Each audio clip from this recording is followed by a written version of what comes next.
Turn around 3 times.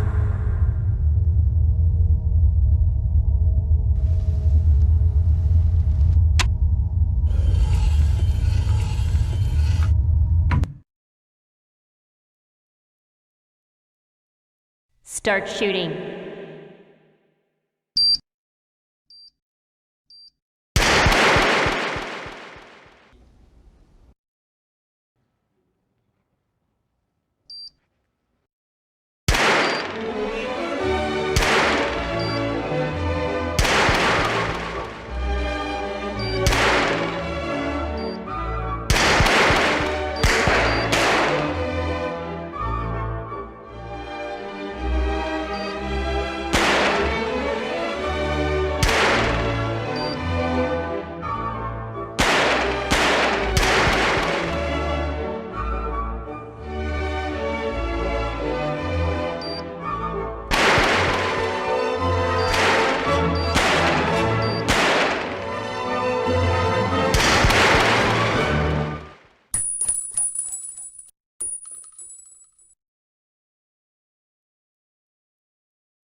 Exclusive black equalizer brightens dark scenes without overexposing bright areas.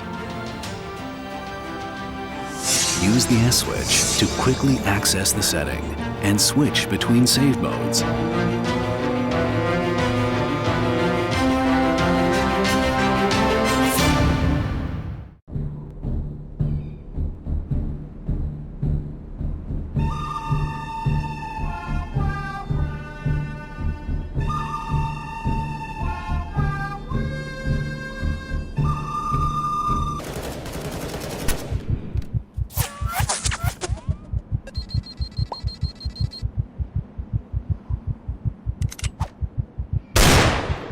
Oh no! Punch!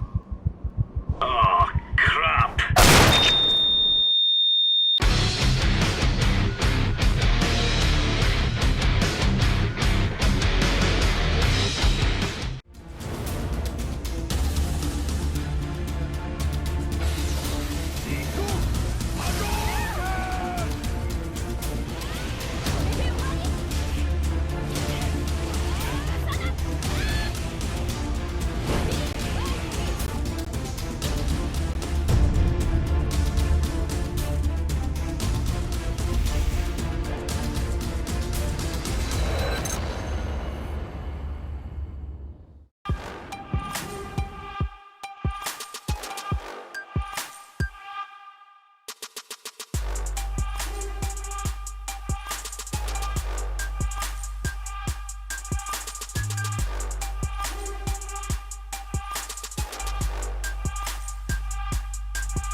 Personalize the way you see everything, and then conquer.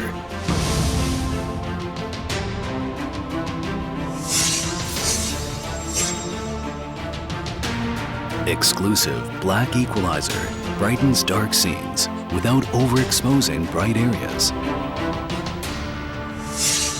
Use the S-switch to quickly access the setting and switch between save modes. Adjust the angle effortlessly for maximum comfort.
I've been waiting for so long.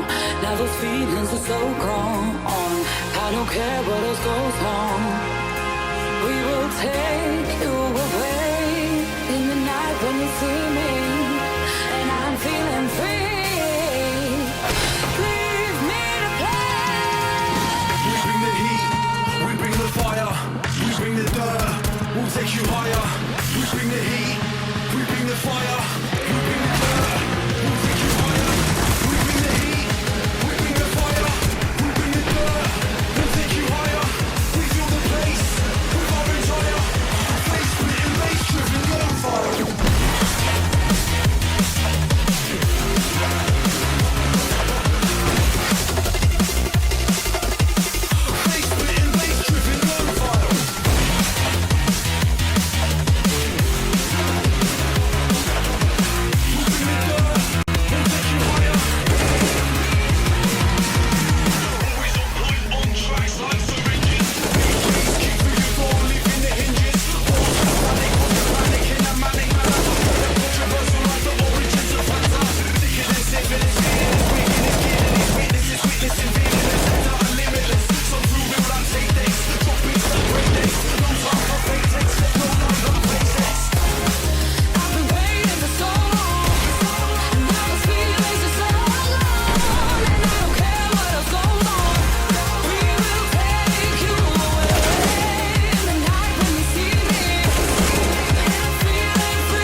Turn around 3 times.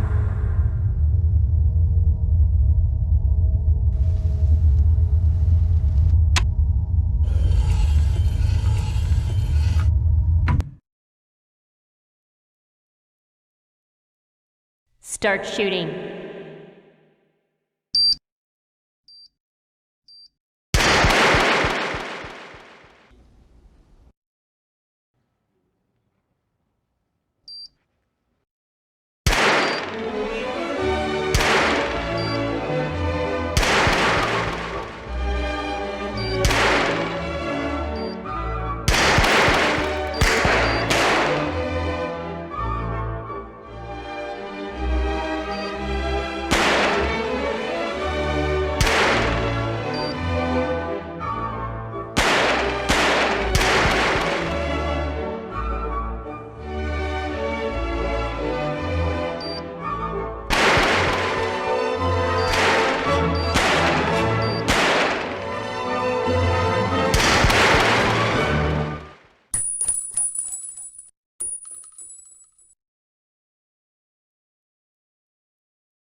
Exclusive black equalizer brightens dark scenes without overexposing bright areas. Use the S switch to quickly access the setting and switch between save modes.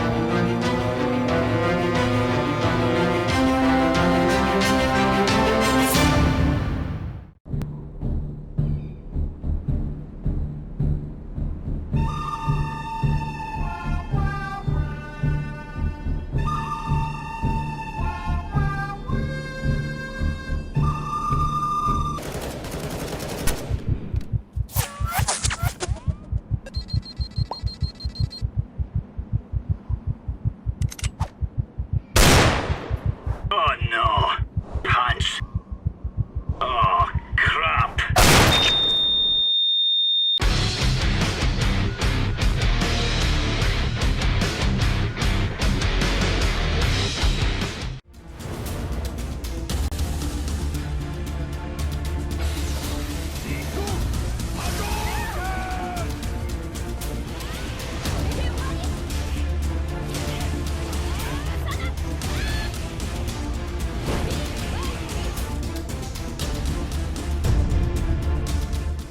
Well, good evening everybody. 6:30 p.m. IST means it's your one-stop shop on the Facebook channel of ESL India and the YouTube gaming channel of ESL India Premiership, because we are on with the day 13 live stream of the ESL India Premiership Summer Seasons Phase 2. Now we are just about to end Phase 2. The playoffs around the corner. The registration for Phase 3 is already on. Let me remind you guys that you can participate in the ESL India Premiership Phase 3, and all you gotta do is follow follow the link on the screen right about now. It's as simple as that. There are tutorial vids on the ESL India Facebook page which will aid and assist you in case you get stuck anywhere. It's as simple as that. It's as simple as pointing and clicking, man. If you have the zeal to be a part of the competitive gaming scene, the competitive esports scene, then ESL India Premiership is where you ought to be. Alright, let me remind you who all have made this dream a reality. Now, this year's edition of ESL India Premiership has been brought together to you by Omen by HP,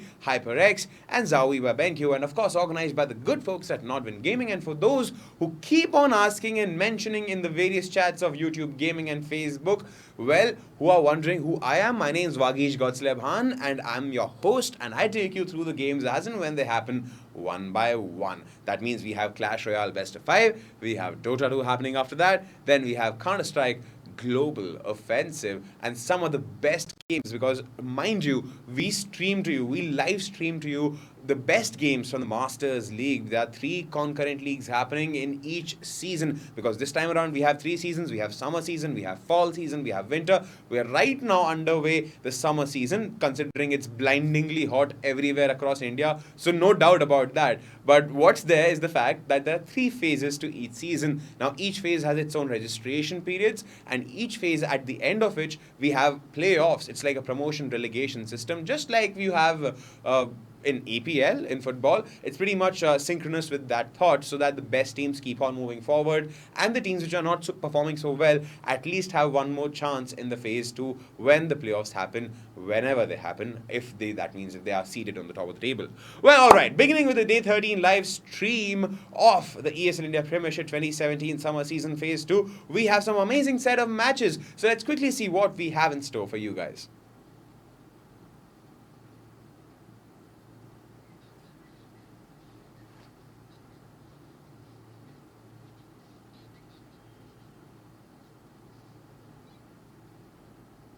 Alright, talking about the matches which are happening today, we have Mrinmoy, Lakhar having a go against Reuben Dacunia, and that's the best of 5 of Clash Royale that's going to happen. But post that, we have the 5v5 MOBA action happening between Go Figure Red and Entity Gaming, formerly known as Entity Esports. It feels good when you say that it's formerly known as Entity Esports, considering the boys at Entity are becoming global with each passing day. Much luck to you guys. So that's what's happening on the live stream. We have Go Figure versus Entity Gaming happening for you guys, whereas off stream we have Stand-in 5 having a go against Aggressive 5, whereas in Counter-Strike Global Offensive we have Team Wolf having a showdown against Team Brutality, whereas off stream we have Trademark Gaming having a showdown with Dare to Dream. Now, quickly while we're at it, let's take a look at the standings of the Masters League Clash Royale. Alright, talking about the Clash Royale Masters League standings, without any doubt, Hasib Iqbal Nazir has pulled off a risky gaming from Counter-Strike Global Offensive, and we're not counting that one loss he's had in the 6 matches he's played, because he's reigning supreme in this list. He's got 15 points to his name out of the 6 matches he's played. He's won 5 of them, and he's got 15 points out of that, and he's on the number 1 top prime position. Whereas Prashant PV Pandey has a change of heart.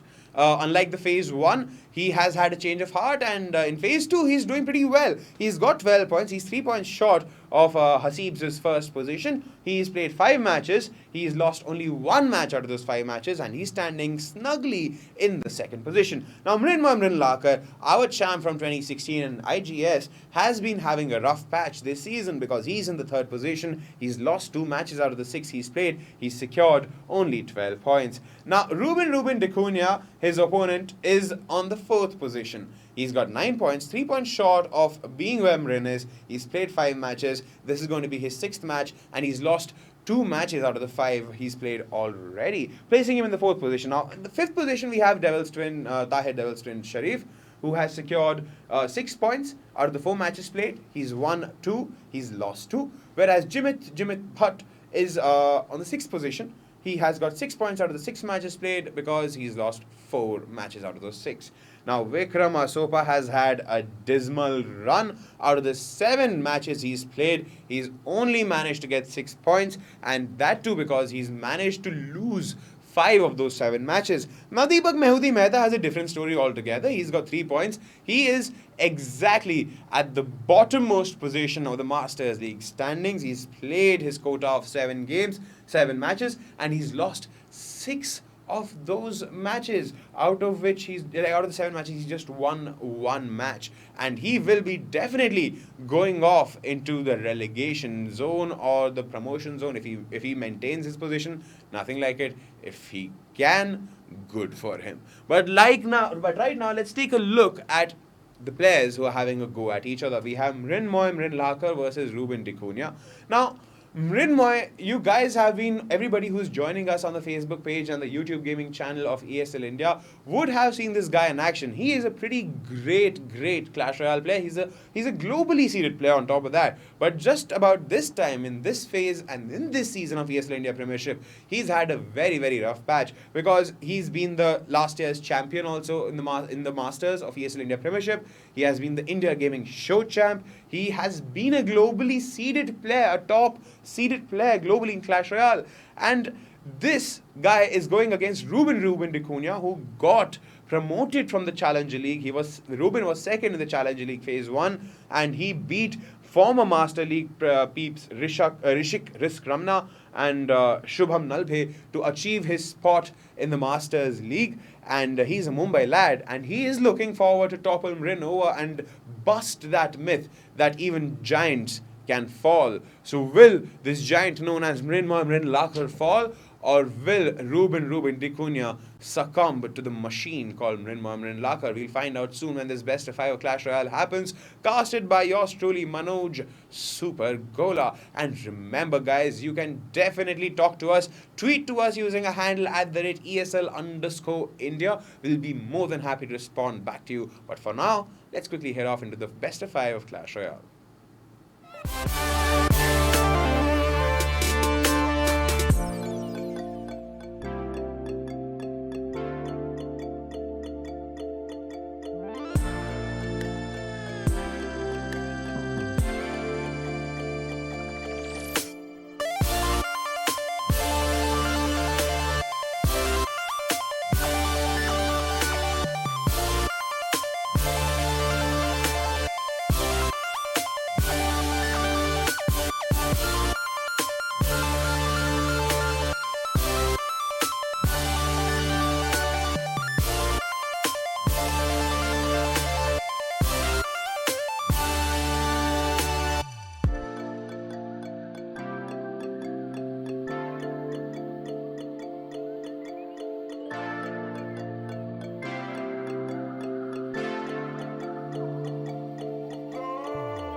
Okay, so ladies and gentlemen, welcome back to the ESL India Premiership's daily stream. This is day 13 of Phase 2 of the summer season. And as usual, we're going to start off with some Clash Royale, and we have Mrin versus Reuben today. Who's your favorite? Going? I don't. Mrin is, of course, the standard de facto favorite, right? Everybody loves Mrin. He's the returning champion and all of that. And Reuben is like the exact opposite, right? He's like the new blood. So, oh, okay, wow. Reuben has just used the Night Witch. That is awesome. That is awesome. So I've been looking at the Night Witch, and honestly, I'm not too happy with the card. I mean, I've been seeing its performances in some decks, but not too happy with the Night Witch actually. So I'm surprised. I mean, I would be surprised if he's gotten enough time to practice with that card also. Mm-hmm. But we do see. You know, they are playing at the level of the Masters, and he just put down his second Elixir character. That's a very so he's doing something right. That he's doing. But I'm surprised he put the Elixir collector there instead of like in the center or something, because I mean that graveyard can like target the Elixir collector as well. It doesn't seem like Min is actually running a card that can deal with the Elixir collectors, because he's just straight up ignoring them. Yeah, he doesn't have a poison. He doesn't have a lightning. He's also ignoring the push on his right tower, which is definitely going to fall to that Mega Minion and the Giant.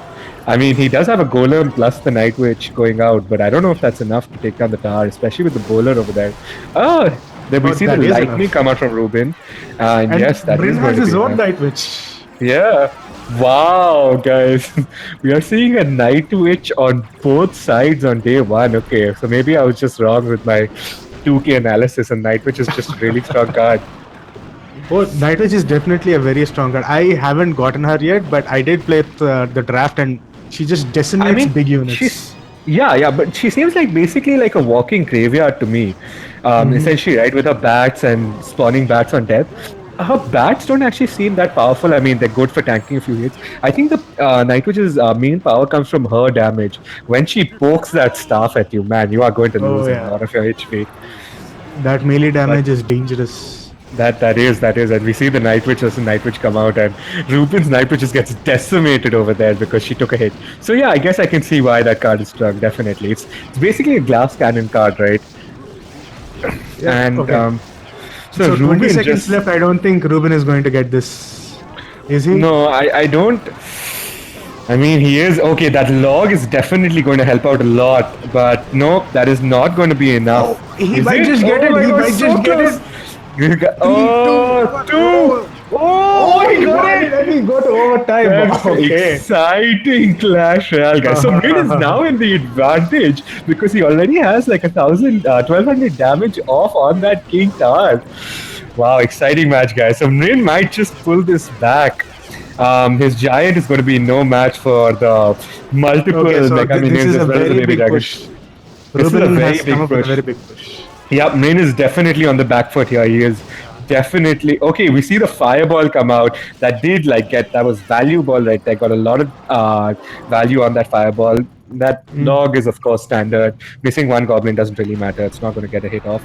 We see Min just trying to out push Reuben with his giant, but the golem is that is not happening. Bryn's King Tower is at much lower HP than. We see that one Skelly getting so much damage, man. That Skelly was MVP, I think, in that game. And good game coming out indeed. Reuben with the upset, guys. We have the newcomer just taking that game away. So just a small tidbit of info for you guys. Reuben is right below Mrin in the leaderboard, I would say, right? Yeah, he is right below. And another small tidbit for you, Reuben is actually only 17 years old. So I mean, just going to show you that no matter like if you dream something, you can definitely achieve it. Esports has no age. Esports does not have an age. I mean, it has an age. I don't think I've seen a player who's 50 years old playing esports yet, but sure. There probably is. I think the only age is the age restriction for the game they choose to play. Most games you just can't play them if you're under 13. Yeah. But no, I think in general, esports pros do retire by the age of around 30. So it's fine. I mean, well, luckily for us, esports has reached the stage where they can retire as pro players but still stay in the gaming industry. Yeah, of course. Yeah, a lot of them transition to coaches or support stuff. I mean, it is after all your reflexes and your intuition and all matters, and that does slow down with age, I'm sure. Luckily, I'm sitting pretty at 22 right now, so let's see how well it hits me later on. We'll have to get you into the esports scene as a player first, though. They don't know that, dude. What is this? But anyway, we are going to go into game 2. What happened over there? Okay, no, that is just rehosting. I thought that bug. All right, we are going into game 2, and Reuben is in the lead, much to Kola's upset chagrin over here. I mean, so what do you think? Do you think Reuben can steal game 2? No way. I think Mrin is just screwing around because he knows that he can beat. I'm pretty sure he has a couple of pocket strats up his sleeve that will definitely beat Reuben. But I think he just tried out this, playing out a golem without playing out anything else is most definitely a pocket strat that I was not expecting. And that Ram getting the value with the hit on the tower, that's did like 500 damage straight up. So and look at how quick that witch is going to destroy the golem. Look at that. Yeah, that is insane damage coming out. But look at that, even the burst of the golem, right? Even that seems to take away a decent amount of her HP. Of course, like she can't hit aerial units, so that's where it balances out, I think. But Reuben It's with okay. quite Like interesting deck. I mean, I don't. Of course, I mean, considering Night Witch has not been out, but with a graveyard and a Night Witch, that's basically a spawner deck right there. wait, he used a graveyard? He just used, oh, not graveyard, sorry, I meant the crypt. Okay. My bad, tombstone. Tombstone. Yeah, I think Mrin is just at a severe disadvantage in this game because I don't think he started with the Elixir Collector in his starting hand. And for guys that don't know this, if you're playing an Elixir Collector deck and you don't have it in your starting hand, you Well, might that as was well just tab out of the game, honestly. Like that is a horrible disadvantage for you. I don't know if Reuben actually has an answer for the Elixir Collector because he hasn't played anything yet. He plays a Lava Hound out, but I I mean, think there is one more direct damage spell in his deck. Maybe he just doesn't want to reveal it yet until the last minute even or I so. think so. Looking at his deck, that does seem to be the case. And Rain is running the lightning over there, but I don't think the lightning is going to get him too much value in this game. Reuben doesn't really have too many cards that per se get destroyed by lightning. True. We start seeing a push coming out from both, That's but not true. Reuben is in He the has a lead. You know, he has a Light Witch, but Night Witch would die to like even a fireball. That's all I mean. I just mean, yeah, the lightning, of course, will destroy a lot of cards, but being 6 elixir, you want to get at least 6 elixir worth of value, right? Using a lightning on a Night Witch is a 2 elixir negative trade for you, which nobody wants. No, I'm saying there's the Mega Minion, there is the Night Witch, there is the battering ram that spits out. Yeah, but there's no like Inferno Tower, there's no like P.E.K.K.A, there's no. That's what I'm trying to tell you. There's no like huge card, and that is a huge push coming out by Min though, and the tower He is just playing with Golem deck, melts and like. this is the last minute. And he is also running the Night Witch, so that. Wow, yeah, this game is definitely. Oh, look at that. Is he going to know that log is going to clear out that push? I was so close, 94 HP on the tower. Not quite enough by Reuben over there, but Min is going to take back game 2. So I'm going to put this entire blame of losing this game for Reuben on not using lightning on the elixir character. He had a lightning and he didn't use it on the first 2 elixir characters that Min put down. I mean, I don't know. I think Reuben was just hoping that he'll be able to get that tower down and then wait later. But yeah, that 94 HP just gotta feels bad, man.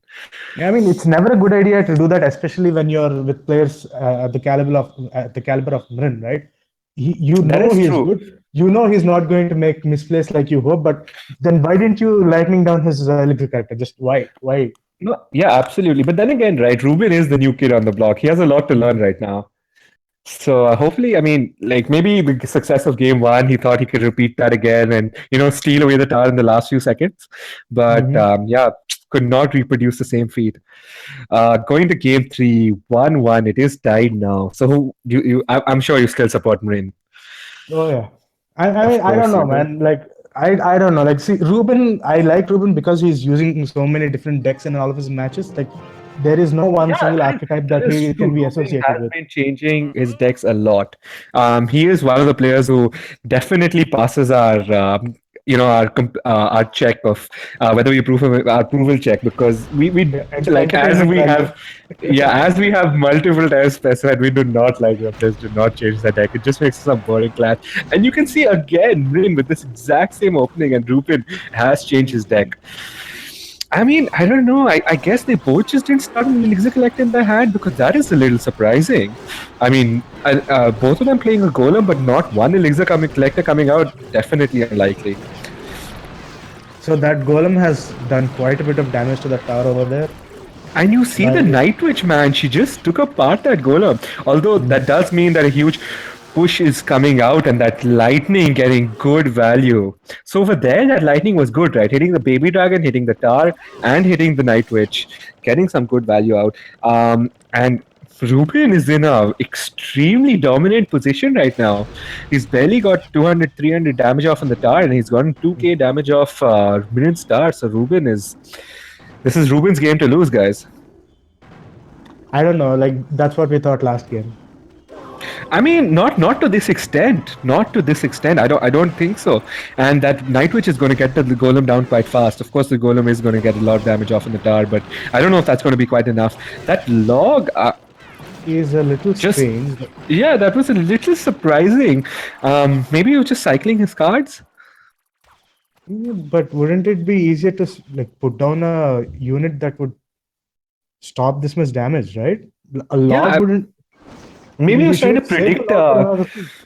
Maybe he was trying to predict the log for some, I don't know, for some Nightwitch or Skelly's play by Mrin. There is no way, man. Definitely Ren is not using a a good golem play. deck. Yeah. Yeah, definitely. No, I mean, Mrin is running Skellies, right? He's also running the Nightwitch. So he again, I think I hope at least he was just trying to predict, because if the Nightwitch or the Skellies had come down, then that log would have gotten really good value, Oh yeah. True, and true, we true. would be singing a totally different tune right now.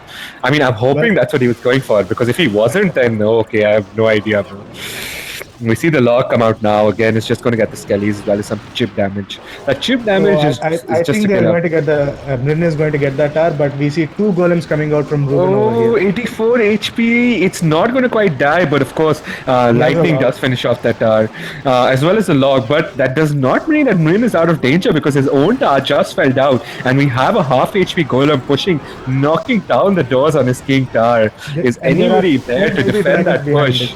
There are Yep, two that is. baby dragons behind it. This is definitely a scary position from Rin to be in, because you can see he's frantically trying to defend. But even then, he lost like more than half HP on his King Tower. That is not something you want to see. And Ruben's already put down another golem. These things are not looking good from Rin at all. The last card in both their decks being revealed as the Elixir Collector. I think they both just got unlucky. If either one of them had the Elixir Collector in their hand while the other didn't, this game would already be over.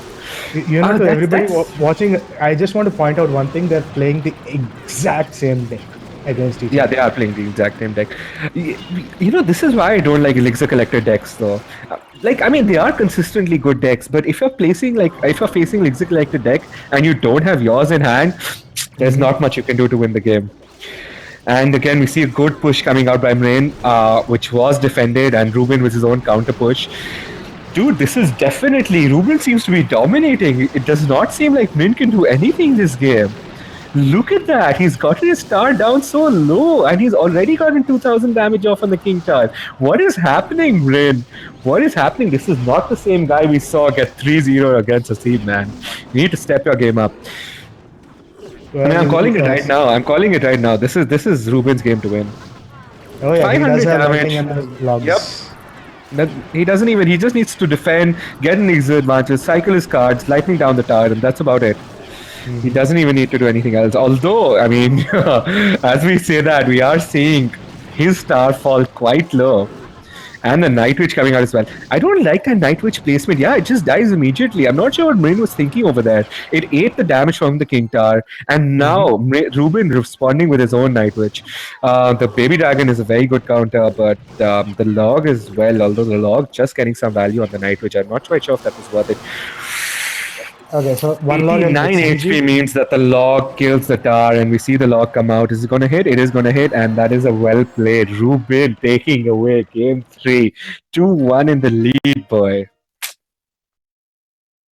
Well, I was about to say my man Reuben, but then I remembered that I was supporting Mrin. Yep, exactly. So you don't get to revel in this victory at all, you Mrin supporter. Dirty Mrin supporter. I mean, of course. Reuben just wanted us to say this out loud. Apparently, his name is pronounced Dikuna, not Dikunia. Okay, then. But he just he was like very upset about this particular part, so I just want to put it out there. Dikuna. Yeah, just clarifying this out. It is Dikuna. Even though we were hoping it wasn't, but it is Dikuna. Anyway. So while the players are preparing for what might be the final matchup of this series, I want to take a moment to mention our best friends in the entire world. Our title sponsor, Omen by HP, and then we have Zoe by BenQ and HyperX. And this ESL India Premiership is brought to you daily by Nordwin Gaming. Sell out. What? No. What? Did somebody say something?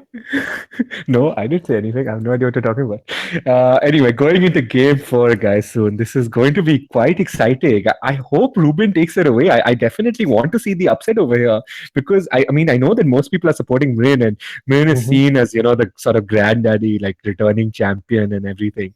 So I personally would love to see some new blood come and just sweep everything away, Those sort of matches are always exciting. You see you see Reuben coming up from the Challenger Series. He wasn't even in the Master Series, in fact, if people who are new to the scene. He has earned himself a place from the Challenger Series, and defeating Min would just make that would just show that he definitely deserves a spot, and he is here to stay. Um, Game 4, 2-1. Reuben is in the lead, guys. So what? Do you think Min is going to tie it out and we're going to see a game 5? Well, I hope Mrin is gonna win because he has Oh. to save like sub of my pride at least. We see a furnace coming out. That's quite interesting. And a hog coming out from Hog cycle Reuben. deck. Okay. Oh, a P.E.K.K.A. Well, we don't know. It could be a hog beatdown deck.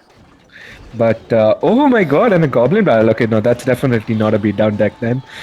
He is going to get arrows immediately. That goblin barrel did not get much done. That P.E.K.K.A. is now knocking down on Reuben's doors, and it is going to be answered with a knight as well as a goblin gang. That should deal with it. It's not going to get any damage off on the tower, although it is going to get half the goblin gang and of course the knight over there. The playing field is fairly even over here. I mean, you could give Mrin a slight advantage for not revealing his 5th card, and Reuben has, but fairly even game. Oh my god, what is that? I am not sure what happened there. Yeah, Reuben, I mean, Mrin saw the princess being played. He still chose to play the knight into that. Oh my god, and we see the royal guards come out. So that's quite an interesting, very, very interesting decks come out here. The players are coming out with some really fancy decks today. That's an amazing thing This to is see. fabulous. I am very, very happy. I have a huge grin just plastered on my face right now. What decks are these guys? Oh my These are god! some fancy decks, man. This is. I know I'm going to win, so I'm going to do it with a fancy strat deck. I mean, dude, Mrin again is on the back foot here. Reuben is sitting pretty with his King Ta activated, so that does mean that Mrin is going to have to think twice about placing his miner, because if he places it too far on the left or too far down, then the King Ta is going to make short work of it. That hog, oh my god, it just got 1 hit off, which is fine. Getting 2 hits off would have been really good for Reuben, but that's still okay. He's not even dealing with the furnace. He's like, you know what, you play your furnace, I don't care. I'm just going to beat down your towers and there's nothing you can do about it. Oh man, this could be problematic. If Mrin does not have the arrows, but he has saved the arrows, so just ignore that statement. I'm not quite sure why he played the princess on that side. Okay, never mind. That's not going to matter. It is going to aggro on. And this is now a strong push coming out by Mrin. He plays the miner. He plays the poison. The hog is just stopped in its track with a furnace. The P.E.K.K.A. though, yeah. That's fine. That's fine. I don't know. Oh man, does he have the arrows? He does not have the arrows, but that doesn't matter too much. The Eviz and the guards are going to be enough to take down the goblin barrels, although it is going to get some value. The shields being knocked off. So this is still anybody's game, man, honestly. I'm not going to... I don't see a clear winner here. Oh, one hit off. Oh, that hog now getting 1 hit off. That's quite alright. So I feel Reuben is at a slight advantage here because he can cycle even faster. Oh my god! But look at that princess though, man. It's on one lane and it's just getting just finishing off the troops in the exact opposite lane. I don't know if by Reuben, and it's a rocket. Wow. Just wow, I have no words. Okay. Fantastic play by Reuben, taking away the series over there. So do you want to do the honors? Sure. No, you go for it. Okay. So ladies and gentlemen, those were an exciting, I wouldn't say a couple of matches, there were 4 matches. Reuben taking the game away from veteran Bryn in a 3-1 score. Yeah. Am I right? Yep, 3-1 score. That was the 4th game.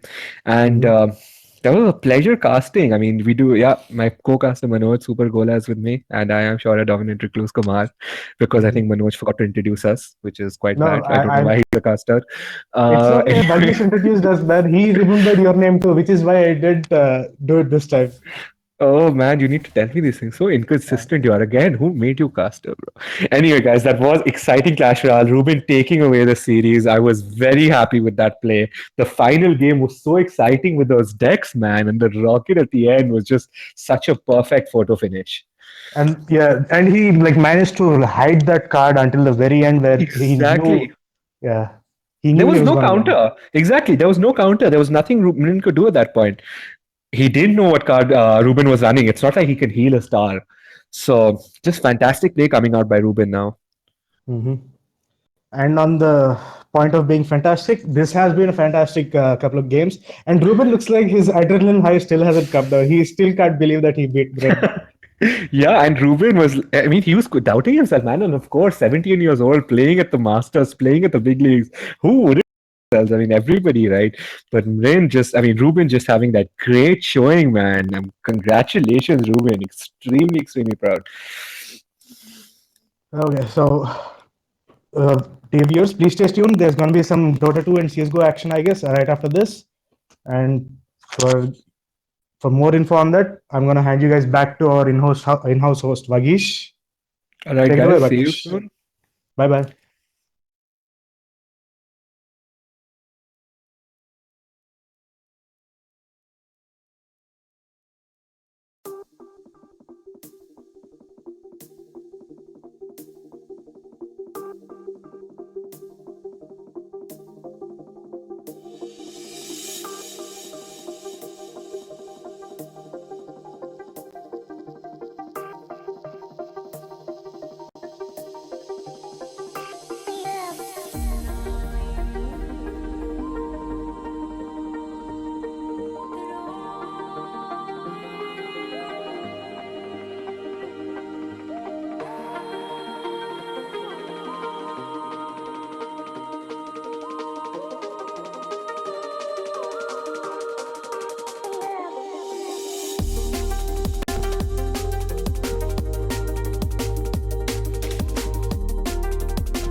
I'm very unsure if everybody who's joining us on the Facebook page of ESL India and the YouTube gaming channel of ESL India Premiership have heard this very old story. Probably when you guys were children, probably when I was a child, I also heard the same story. It was a story about David and Goliath and how David defeated the giant called Goliath.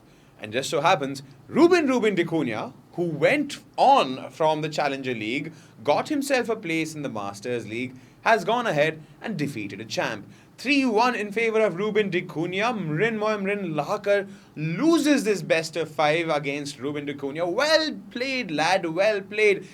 This is called efficiency, and this is what happens in ESL India Premiership. You never know what might transpire. Well, this is the day 13 live stream of the phase 2 of ESL India Premiership 2017's summer season, brought to you by Omen by HP, HyperX, and Zawi by BenQ, and of course organized by your peeps at Notwin Gaming. Alright, for everybody joining us right about now, you just kind of like missed the best of our Clash Royale, but it's okay. We have 2 more games. We have Dota 2 and Counter-Strike Global Offensive. But starting off with the 5v5 MOBA here, we have Entity Gaming having a showdown against Go Figure Red. But before we move off into who these teams are and who comprise of these teams, let's quickly take a look at the standings of the Masters League table for Dota 2.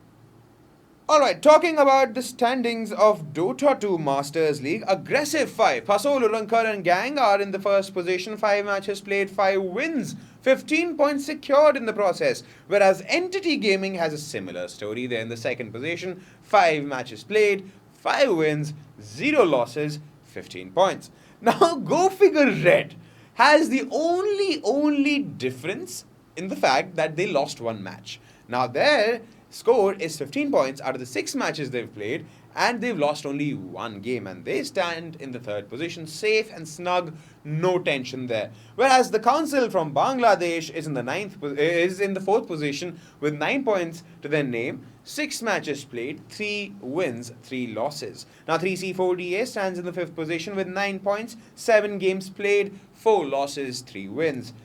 Buridza, in fact, has a different story. In the 6th position, they have 3 points out of the 6 matches played, and 5 matches have been losses for them. Now, Stand-in 5 is in the 7th position with 3 points to their name and 6 matches played, and they have lost 5 of those matches. Now, 4 Medical, the other team from Nepal, has had a dismal run here. Quite an appalling run, as you can see. 0 points, failed to secure even 3 points there out of any 1 win. They have lost 5 matches, and all 5 of those were like, they just played 5 matches and they lost all 5 of them.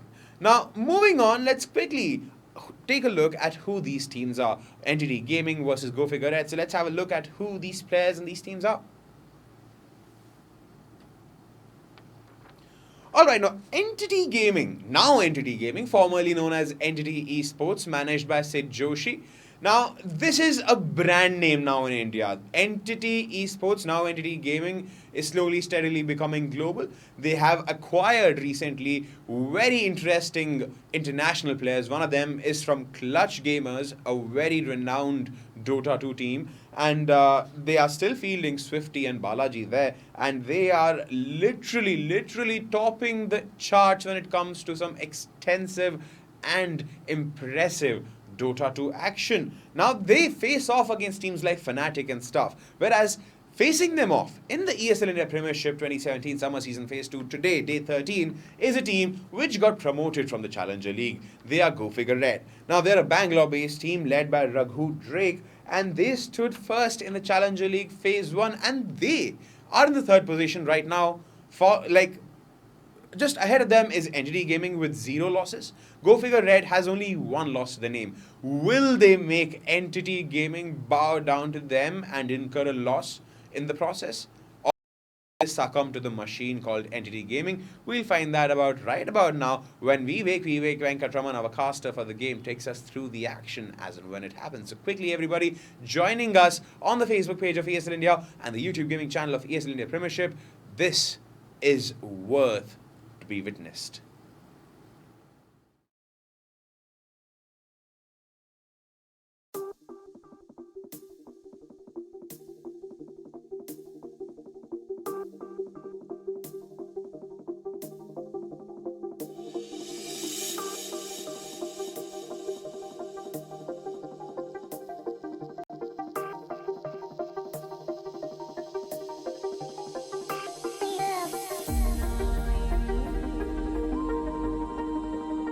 Ladies and gentlemen, welcome back to the ESL India Premiership for what should be a very premium matchup. We've got Go Figure Red on the Radiant facing off versus Entity Gaming on the Dire.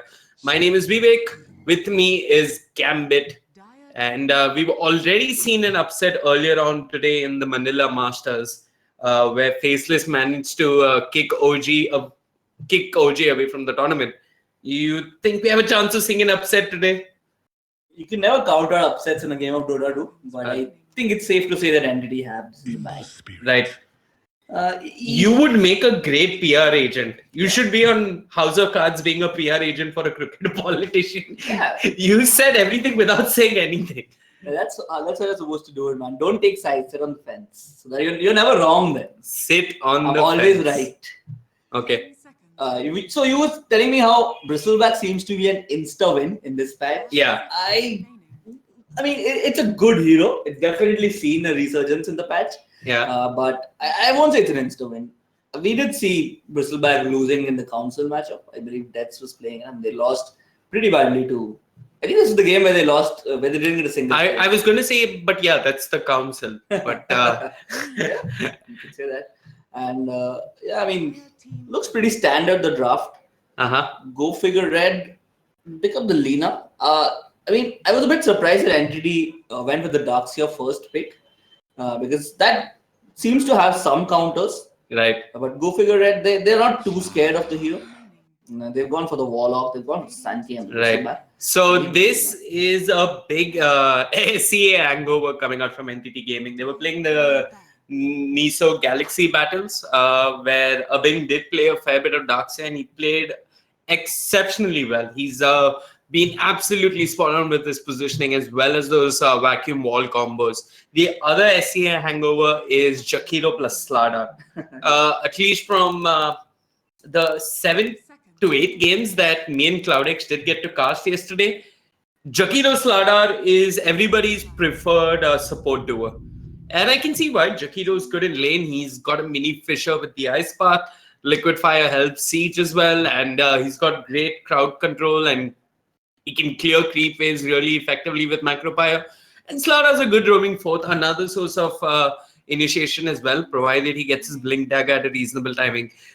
You did say the counters to the Darkseer. Oracle did get buffed up a little bit in 7.06. I don't see the Oracle pick coming out. Yeah, it's too late. I mean, they could have picked up the Oracle Fortunes. It's a great hero. You can purge off the Surge, you can purge off the Flame Guard, even Sprint, I believe you can purge off. I agree. They could have done that. They can still run the Bristleback on the safe lane, Sand King in the off lane, and run an Oracle. I also want to point out that this Ember Spirit is in all probability going to be on the safe lane. That's how Entity have been playing the Ember Spirit. Balaji or Blizzard takes the Ember Spirit to the safe lane.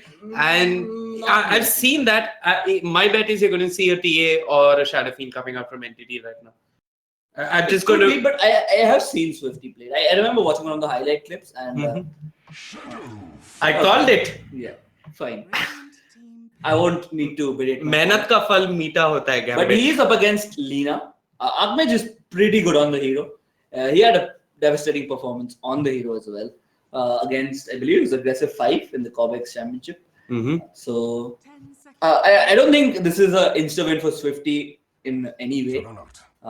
If anything, I would give the advantage to Akmej. He's a pretty good mid laner, honestly. I think he can go toe to toe with Swifty in this matchup, especially with the hero advantage. But again, support Sand King. Are you a big fan of support Sand King? I'm personally not. I like support Slardar more, but if support Sand King can work, it has to be like how Faceless ran it today. I mean, Jabs was excellent on the support Sand King, getting even an Ag Sept at a reasonably good timing, and then those Barrow Strikes just mean so much in team fights. But yeah, I'm not a fan. Very few foes have been able to execute the support Sand King successfully. I think the Slardar with his Sprint Crush as well as the Corrosive Haze just offers a whole lot more. But yeah, I mean, we'll have to wait and watch. Drake will probably be picking up the boots early on. And I don't see enough of a threat to Swifty in the mid lane. You did point out that Archmage has the better matchup in terms of heroes, but I don't see Swifty dying. Yeah, that's something that is true. But if Lina gets a stun on him, then there is that Sand King who could be lurking on the high ground and coming in. Yeah. Also, this is one of the few tridents which actually does have some kill potential on a bristleback. They have loads of magic damage and 2 stuns. So they should be able to stun him and then maybe body block him for a little bit so that they get more damage off the saving chains and of the fire guard. Okay. Yeah, you are right. There is skill potential coming out from Entity and their trial lane with the Chakiro and the Slada. This is also Deliverance playing on the Smurf because I'm pretty sure his battle pass level is a lot higher than that. No, I believe it's Deliverance because I saw him in the lobby and his name was Deliverance. Okay. And he had the team tag as well. So.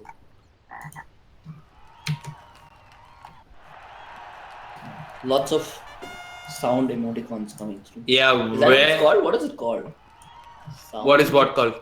These announcements? Yeah, you get them with battle pass levels, that's all I know. Yeah, I just bought mine yesterday. I haven't played. It's level 1, I believe. I'm still at level 4 and I've been playing since it's come out. I honestly don't know what you do with a battle pass. I tried my... for the Wisp Park, huh? That's what you do. You try for the Wisp Park. No. Yeah. Yeah, we don't have so much free time to go level 250. And we're not rich enough either. So, shot in the leg on both fronts. Yep. And even something to point out, Entity, they are on the dire side. They did lose the toss, but they did secure themselves on the dire side. I believe this is a 9th or 10th consecutive game on the dire side. And I think this is the first time I've cast a game where Jobeezy isn't on the Crystal Maiden. I think he played 6 out of 7 games in phase 1 on the Crystal Maiden. So yeah. Finally, he's on something else. I believe it's Jakiro. It is phase 2. Yeah. Time for a new hero. That's unfortunate. Getting a ward counter early level. Deliverance. Are you thinking of it? Oh gosh. That just happened. Exactly what we were thinking, Juggernaut. Anyway, I'm going to quickly run through the lineups while all these sound bites are going on in chat. We got Deliverance playing the Warlock. Snacks, the captain on the bristleback. He's got that set which I happen to get as well with my battle pass. Rampage will be playing the Juggernaut. Lina in the hands of Archmage. And that leaves us with Raghu or Drake on the Sand King. Okay, on the side of Entity, we have their captain, I believe it is, Jobeezy on the Slada. We have BDZ who's playing the Jakiro. We have Abing who's on the Darks here. We have Swifty who's going to be taking the mid lane on the Shadow Fiend. And we have Blizzard, as usual, on the carry position. He's going to be playing the Ember Spirit. Is this going to be a BOT first, Ember Spirit? Yeah, I think it's going to be BOT first, not Veil first. Yeah, the Veil build has seen a bit of a decline in popularity. It's generally nowadays the BOT into the Maelstrom. Yeah. I honestly don't even mind a little bit of drum action on the Ember Spirit. It's actually one of those heroes who does pretty well with the item. Right. One is Ember Spirit, and I think Tiny doesn't do so bad as well. It's a slightly expensive item, and you're going to get it after threads, etc. And at that time, I mean, you're not going to pick up that item and do that much with that item. But Jobeezy is doing a whole lot in the mid, and all he has are a couple of boots. The plan is to shut down Archmage as soon as possible. You got Drake rotating as well. He's not got Burrow Strike. He's killed up the Sandstorm here, but Jobeezy, he's going to run by the skin of his teeth. And how Drake had, I mean, he's really missing that point in Burrow Strike here. He wanted to start off in the jungle. These aren't traditional jungle items for Sand King. He started off with the boots and a tango. It's just maybe looking for his quick level 2, and then he's going to get some action in the mid lane going. I think it's safer for him to, not even safer, it's more efficient for him to stick by Archmage, pick up level 3, and then start jungling. But I think the Slaughter is aware this is happening, and he's going to try and pressure the mid lane quite a bit, and he's already done so. Yeah. Look at Swifty. He already has 13 creeps to his name, which is 13 souls. Yeah, so I guess the plan for Jobeezy on the Slaughter was this. I'm going to hang it on the mid lane, get Swifty that start, get him up to his bottle, which is coming after the boots, probably. So yeah, just get him that start, get him those initial souls, and then he's pretty much fine by himself. Jobeezy, under cover of smoke, a kill now on Archmage could really set him back. The crush is there. Archmage not expecting this, and Jobeezy draws first blood. Not the start you want when you're Lina, but okay. Yeah, I don't know why he didn't expect it, considering there has been so much pressure on him, and Slada didn't show on any of the lanes for a while. Yep. Very efficient bit of play. harasses the mid lane, goes back to base, TP's back to the mid tower, picks up the bounty, and comes straight up easy gank. Picked up the bounty, picked up the haste rune at the 2-minute mark. Solo smoke expended as well. Yeah, good stuff coming up from Job Easy. That's a Tranquil Boots coming online rather quickly. So yeah, that is a bit of a variation in his playstyle. Generally, when he was playing the CM, he was a little bit more passive in the jungle. But looks like he has a lot of variation in his playbook. I'm telling you, man, this entity, there's something else when they're playing international tournaments and something else when they're playing versus Indian teams. Because I was watching them at Nesso. For one, Job Easy roams around a whole lot more. He has a wider hero pool. He's a lot more active. It's actually BDZ who's playing the 5th. I'm not sure to attribute this change I think they've changed up recently because BDZ used to play the 4th. Yeah, so they've changed things up, and they're a completely different side when they're playing these international tournaments. And I also think it's not too fair to judge entity based on results and their play style and their hero picks in the ESL India Premiership, considering that they are actually at a much more advantageous skill level, more advantages. I mean, they have a boot camp, they have a lot of other facilities which most of these teams don't have. They have a manager, they have a boot camp, they have a chef, and they also have a kill on the bristleback early on. And again, for the second time, this time it's going to be an even easier kill with the Iron Shell being on the Slada. And Job Easy runs in with the sprint. You got the crush. And really, these picks coming out from Go Figure are starting to hurt. They have to play a bit passive. I mean, Deliverance rotates with the Shadow Word, but it's not enough. 2 points in Burrow Strike isn't going to be enough. And instead, Swifty might end up getting a kill here. He pops the Fairy Fire. Drake is giving chase. No mana to work with. Job Easy. His second crush will be off the mark, but the damage has been done. And more damage being done across the map. Blizzard will secure another kill on Snacks. Just a Jakiro and an Ember Spirit. And really, Bristleback isn't the insta-win I was talking about. Yeah, especially, I mean, that's what we discussed, right? The Trident has kill potential. Ember Spirit, one of the better heroes against Bristleback, because he has loads of magic damage in the early game. Most carries lack that, so...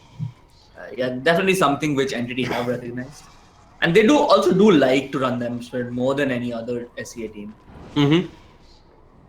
So yeah, they do like the Ember Spirit. So Ebbing's not done too bad.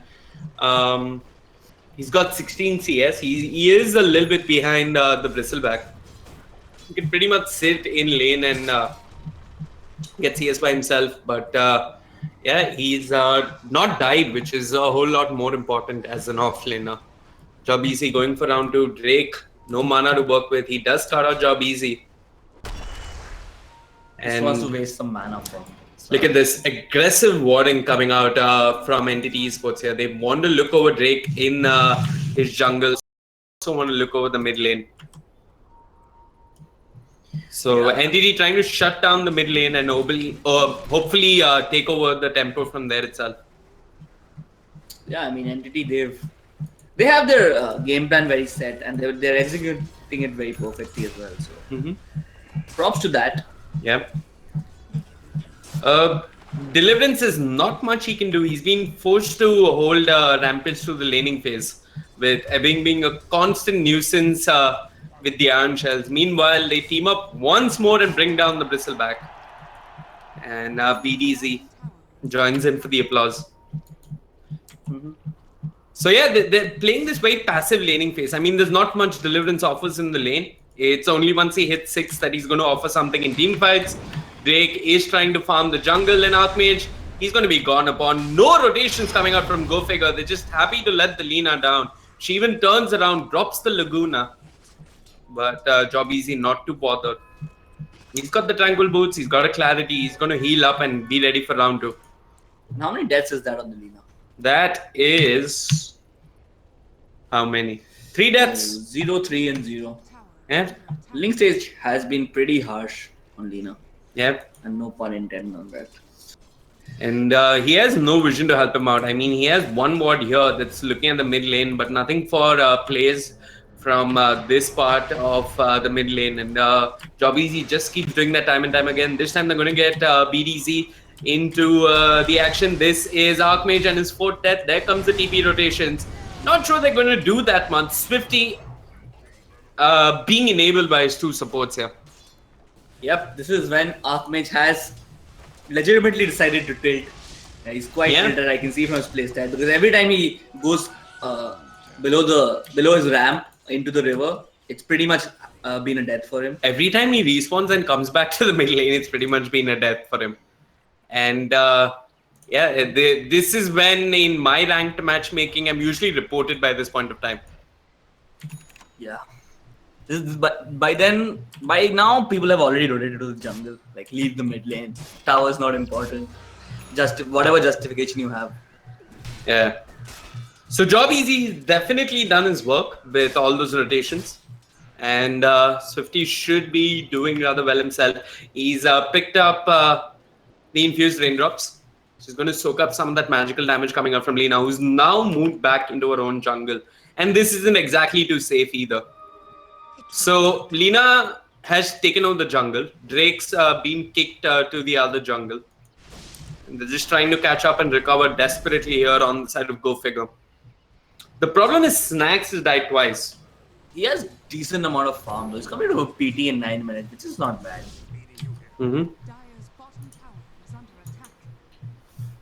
Again, I think the problem is Lina. Definitely needs more farm. But I think Lina is one of the heroes who can secure kills just on the basis of levels. Doesn't need too much farm to get the kill.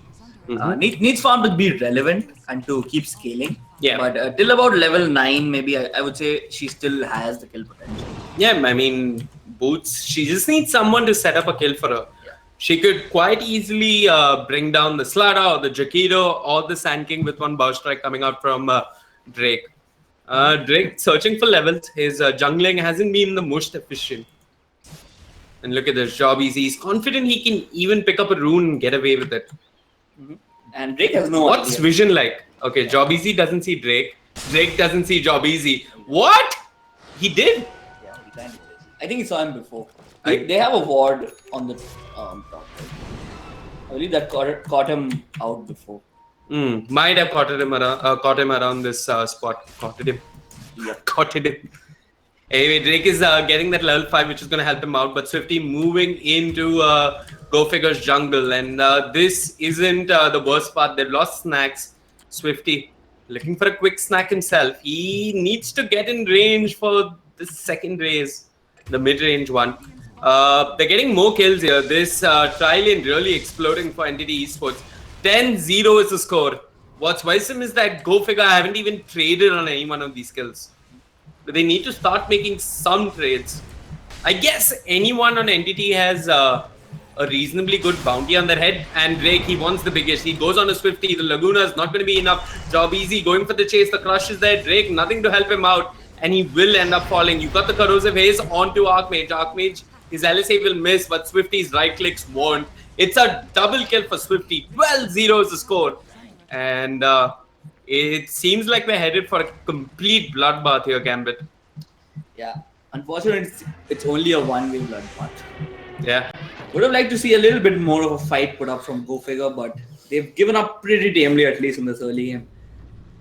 They're not completely out of it. I won't go as far to say that, but it's looking very, very hard for them. It is. Juggernaut's found well. That's pretty much the only takeaway from this laning. Yeah, at least the safe lane feels a little safe. Anyway, Entity, they're applying some pressure. They're taking down the mid tower. And even with that tower standing, there weren't any TPs coming in to help out Archmage. Now it just gets worse. And I think Starler already should be having a Blink Dagger. He's had an insane amount of... Yeah, that's... Yep, he's sitting at 2,100, so barely of just a couple hundred gold shots. So I'm going to be getting that after this. He's missing that 100 gold. He sees Snacks. Snacks are not a teammate to help him out. And Entity, they're just moving on to the second tower here. And they're moving for more. Deliverance comes in. He's got the drop. I'm sure he's not going to use it. He's caught in the chains with the corrosive haze. it's Swifty who ends up scoring the kill.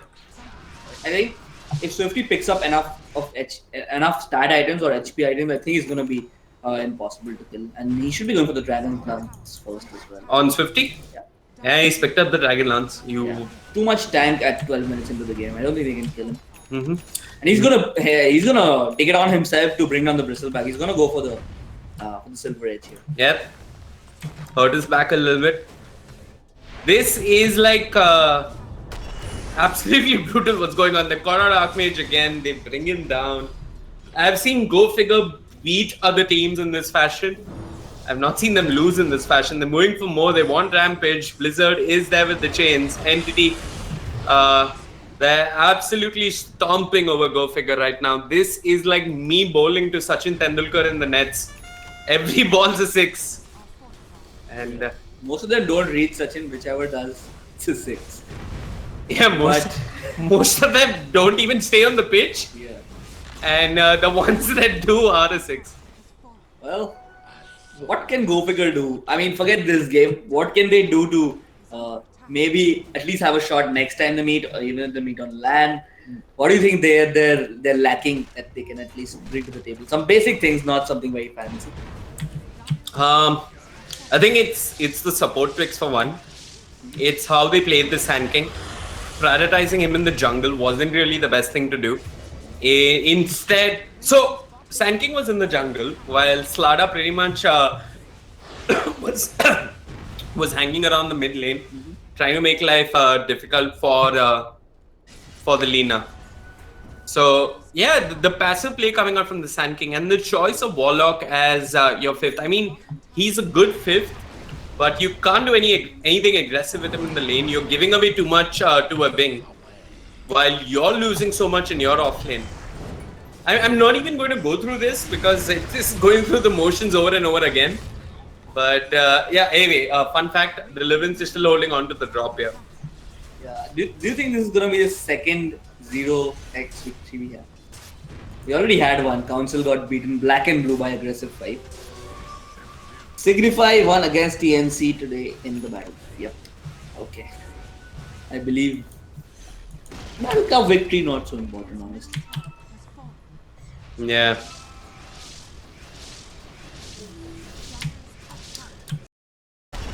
You've got the crush with the Torrents, 3 remnants in. Drake tries to burst strike out. There's the drop. It is doing some work on the Bing, but where's the follow-up damage? You need Snacks to run in, or maybe the Juggernaut with an Omni Slash, but it looks like Entity have disengaged. They've still to give a kill to Go Figure. I think that's the first time Go Figure committed an ultimate in the entire game. I don't. They used the Laguna twice. Yeah. Okay, Omni Slash still not being committed, and 21 and 0 seems to be what those scores. Rampage farming illusions. And oops. Ooh. So looks like only Deliverance. He's not playing with the rest of the team. I believe all of them play from a cafe. I believe they're sponsored by a cafe as well. Really? Yeah. Go Figure sponsored by a cafe. I didn't know this. Yeah. Yeah. So only Milky's playing from home, I think.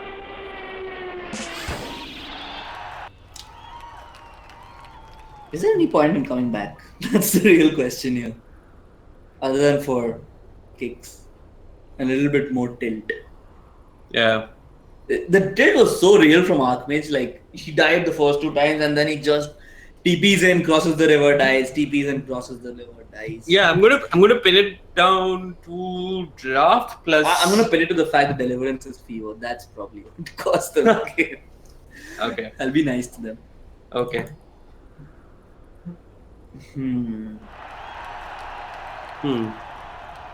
But yeah, it's how passive their supports were, and when you got a Slada and a Jakiro doing so much, your supports aren't just helping out your cores in the laning phase, and there was no recognition of these 2 early wards coming out from Job Easy, which hurt them a fair bit.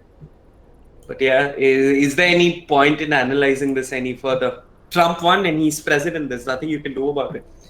Yeah, I think also the problem was Go Figure. They didn't have any sort of idea what could happen to them, I believe. Like, they didn't anticipate that Slada coming in so aggressively on the mid lane, and once it happened, they had no answers for it as well. which seems to be a bit of a problem for a team like Go Figure. I mean, they have their game plans, but anything goes left or right, they sort of seem like headless chicken in the game. Like a couple, like let's say the game was over, I would say about 6 or 7 minutes. It was already 8-0 at that point, and and things don't go your way. There are ways to slow it down, bring it back to pace, bring it back to a level that you're comfortable in. But looks like Go Figure does not have that skill in their arsenal, unfortunately. Like once things went south, there was really no arresting that free fall which happened. But I also want to say, if anything, any team can make a comeback from such a bad start, it's got to be Go Figure. I'm not going to say. I'm not going to say that it's going to be an extremely one-sided game here on fourth, but I think Go Figure can make a comeback and at least drag this game a little bit longer. They are probably going to be waiting for the next drop. They want the epicenter on the Sand King, which he does have. Burrow Strike, epicenter followed up by a drop. It could do some serious work for Entity Esports. To start things off, though, they need to get a little bit of vision back. This aggressive observer as well. And yeah, this is the vision that Go Figure are working with. Can't believe you criticized me for sitting on the fence. Huh? Especially after you made that statement. No, I think they can come back. From nil 21. I think they can. I'm not sitting on the... with the amount of tilt that's happened to Archmage. He's sitting at 3,600 How do you know he's tilted, man? He's sitting at 3,000. If you're a mid laner and you keep crossing the river and dying and you keep taping in and that keeps happening, how are you not tilted? And you don't die so many times, you don't get tilted that many times. I'd like to believe that Indian players are much more mentally stable and... Yeah, just ignoring all the lands that we've been to casually. Yeah. Nice.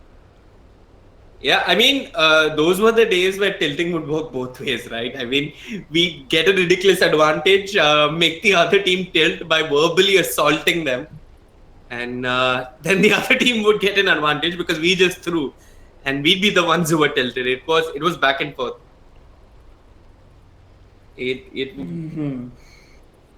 TNC. I don't know why everyone's focusing on TNC so much. Yeah.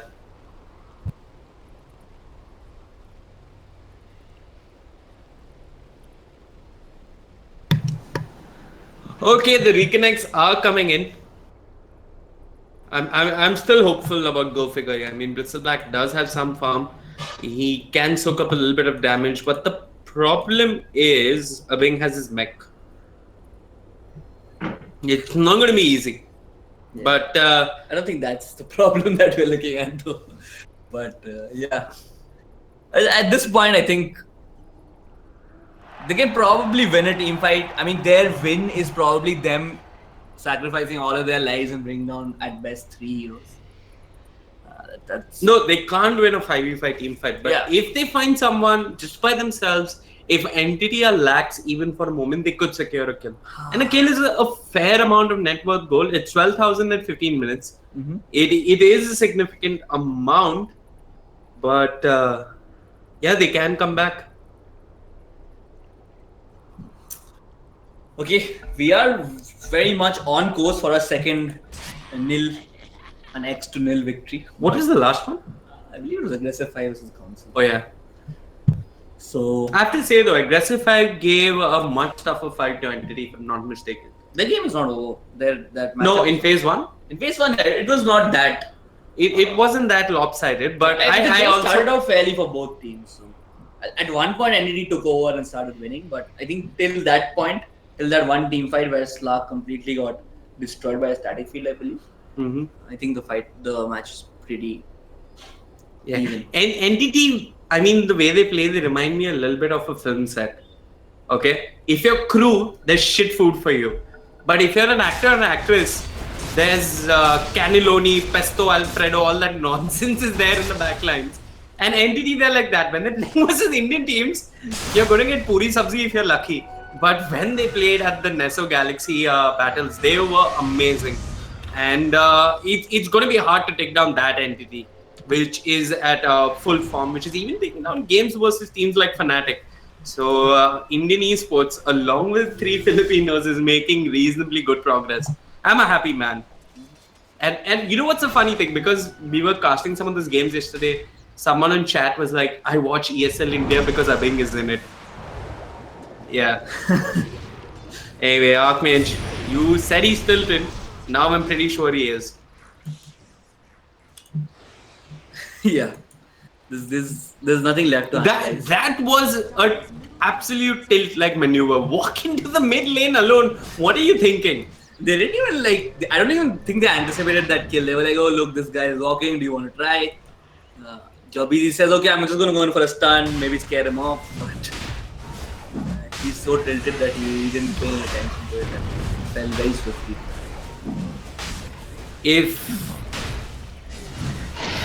Entity have got the ages. All they have to do is group up as 5, and I think it's a very hard case for Go Figure to make a comeback. Rampage, he's got the Blade Fury. He's not okay. He did get the TP off. 1 point in Bash was available, but just not enough. 22-0. This is going to come and haunt Go Figure Red if they don't get a single kill.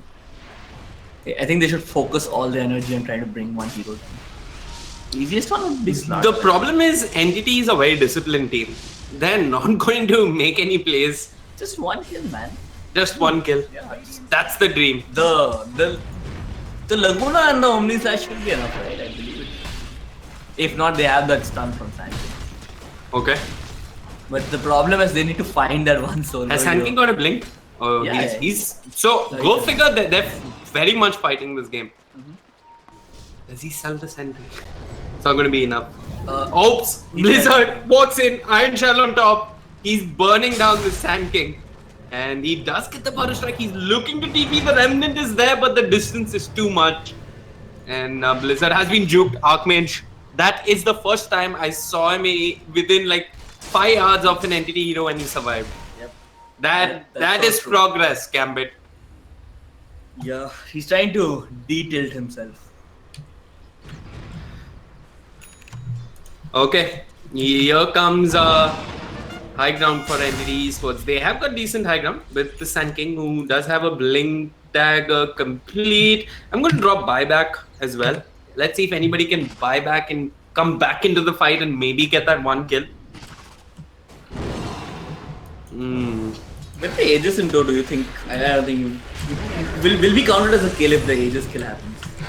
No, it doesn't count as a kill. Only the scoreboard decides what's a kill. Okay. Then I see it not happening. Okay. But come on, Go Figure. They're not going to throw everything on the Sand King. Probably going to, on the Shadow Fiend. They're going to look for an easier target. Okay, job easy. Jumps in. The crush was off the mark. No quick Burrow Strike response coming out from Drake. Not sure if that would have been a kill or a bring, following it up with a vacuum and a wall. Snacks dropping low, will end up falling down. The Macro Pyre is there. The Laguna comes out from Archmage. He gets the kill you were talking about. Deliverance drops the golem, turns around, but he's going to go down. Blizzard is making a run for it, is dropping low, does manage to Remnant out. Drake comes into the picture a bit too late. He's got the Butter Strike if he wants to, but his blink is on cooldown. 50 standing with the Silver Edge. Rampage too quick though. It does manage to get the Blade Fury, the Butter Strike off the mark into the Ice Path. And Drake, well, he was going to get out of there, but Blizzard makes sure he doesn't. And Go Figure have secured your kill, Gambit. 25-1. So, yeah. Something. They had something in their tanks at least. Not like the council. Yeah, I mean, they are trying. And I guess one high ground defense is not too bad. There was an epicenter somewhere in the middle of all that, but I didn't see it do any damage to anyone on the side of Entity. I mean, he's got the blink as well as the mech now. Go Figure, not too much vision to work with. Just this one ward here, that's about it. They still didn't lose the Aegis, I believe. No, Swifty's holding on to the Aegis. And he's got his Silver Edge as well. That's way too many stats, way too much HP on the Shadow Fiend at this point. Yeah, 21 minutes and he's sitting at 1.8k HP. It's indeed hard for Go Figure to hold on once more. Can they get the second kill? Lizard jumps in. He's got the chains on Archmage. Archmage is there with the LSA. Job easy. Jumps into it at the worst possible moment. They haven't got the golem. And that'll mean the death of Archmage. Here's the Burrow Strike once again. On to no one. Drake off the mark. They've lost snacks as well. And this should be high ground for NTT Esports. No bristleback. No Lina for good 30 seconds. No buyback as well. Drake, is he got an epicenter that he can channel and pull out of nowhere? He's channeling the epicenter. He doesn't even blink in. He walks into the wall. And this has been a hard game for Drake. He goes in with the Burrow Strike. I'm not saying that epicenter would have won them the fight, but it would have been something. Anyways, they've given up. The GG's been called. Swifty the one to call it first? No, I Okay. I mean, you really don't need to be a genius to know that this game is over. Yeah. But it is. It is. Figure, back to the drawing board for them. Yeah, lost 2 games. I don't think they should lose another one. No, they lost 1 versus Aggressive 5. They lost 1 versus NTT today. But yeah, lot of room for improvement for Go Figure. And hopefully they do have more success as the tournament progresses. But I think their games are over. Yeah, this was the last. Yeah. This was the last game. Okay, so they just qualified from the Challengers, so not too bad as a season, I would say. Mm-hmm. It is their first showing in the Masters League. Yeah, I think they're in the top 3. Yeah, they should be in the top 3. Anyway, folks, that's it as far as Dota is concerned for the day. We are moving on to the CSGO broadcast, but yeah, thank you so much for tuning in. My name is Vivek. With me is Gambit. We're from AFK Gaming, and I can be found on facebook.com/VivekCasting if you have any feedback. That's it for today, and over to our host Vagish Godslayer Ban, who will take you through the rest of the games for the day. Adios.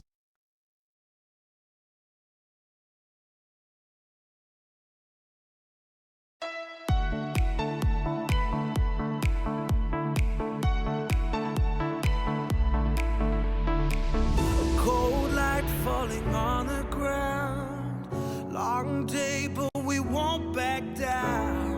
One thing playing on our minds. Long wait, but we won't give up now. You crave the love I gave, and we'll do it again. A cold night getting warmer now. The ground shakes as our love gets loud. We are the champions of the night. We are the champions of the night. Yeah. We are the fighting type, the ones that burn so bright. We are the champions of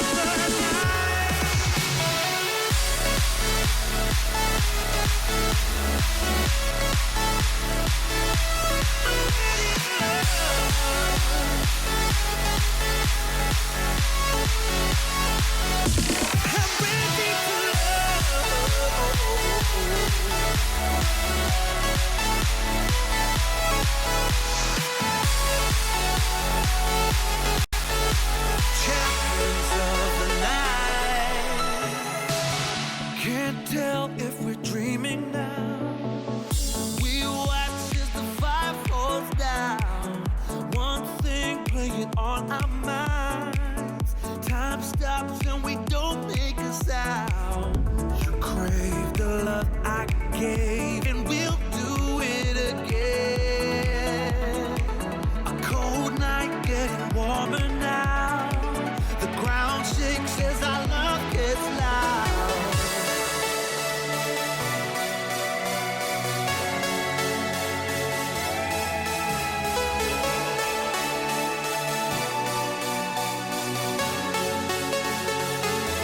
I'm ready to love.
Total map domination was the name of the game in this 5v5 MOBA, which you just witnessed on the Facebook page of ESL India and the YouTube gaming channel of ESL India Premiership. I welcome you all, and if you were there for this match, this was NTD Gaming ensuring that Go Figure Red knows its place, considering they got promoted from the Challenger League. They are now in the Big Boys Club, and there are sharks here waiting for that one drop of blood, and they're going to eat you up inside out.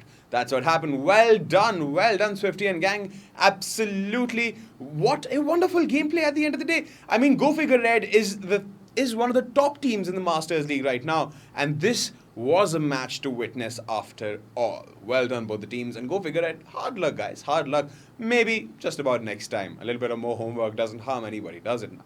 Alright everybody, I welcome you all on the Day 13 live stream of the ESL India Premiership 2017 Phase 2 Summer Season, brought to you by Omen by HP, HyperX and Zowie by BenQ, organized by Notwin Gaming. I'm Vagish Gotslebhan, and now the final game of the Day 13 is upon us. CSGO is what is the name of the game? If that was a game if I was playing. Well, that's a bad joke. Moving on, we have a Counter-Strike Global Offensive match lined up for you guys. But before we go ahead into who the teams are, let's quickly take a look at the Masters League standings.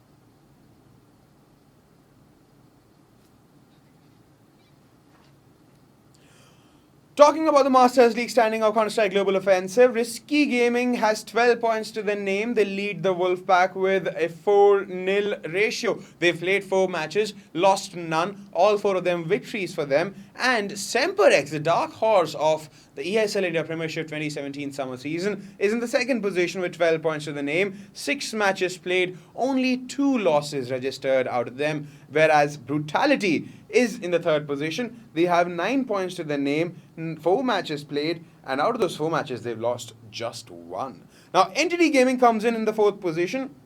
They have got and secured 6 points, whereas they have just about played 3 matches and they have managed to lose only 1 of those. Now, Dare to Dream stands in the 5th position with 6 points, 4 matches played, 2 wins, 2 losses. And Team Wolf is a different story altogether in the 6th position because they have secured 3 points, 4 matches played, 3 losses out of them. Now, JMD Gaming has 3 points to their name. Out of the 6 matches played, they've lost 5 of those. And Trademark Gaming, the team from Bangalore, has yet their point board or whatever it is called, their points are yet to see the light of day because they have failed to secure any points out of the 3 matches they've played, and all 3 of them have been losses. Now, moving off into the match which is happening today, Team Wolf versus Team Brutality. Now, a little bit about these teams. Now, Team Wolf is a Mumbai-based team, and a lot of its members hail from the former Counter-Strike Global Offensive Team Overcome. Now, they are led by Ritesh Ritz Shah, and they have talents like Monster, DNM, who is an ER surgeon. So, just in case if you guys are having like heart murmurs after watching some devastating games, you know who to call. DNM is the guy to go to. Alright, moving on. Their opposition, Brutality. Now, they are again a Mumbai-based team. They are led by Arun Juventa Kanpal.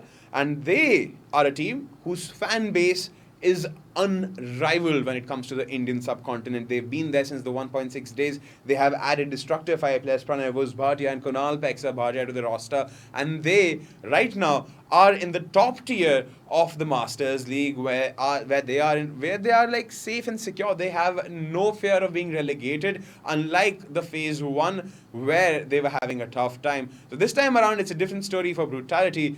But will Team Wolf redeem themselves against the Brutals, or will the Brutals fail to create a mark in this match? We'll find out soon enough when Archie Fedakaster for the game takes us through the flags happening throughout the 30 rounds that are set up for this game, one by one. So quickly, ladies and gentlemen, everybody joining us on the Facebook page of ESL India and the YouTube gaming channel of ESL India Premiership, I welcome you all to this amazing 5v5 Counter-Strike Global Offensive.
Turn around 3 times.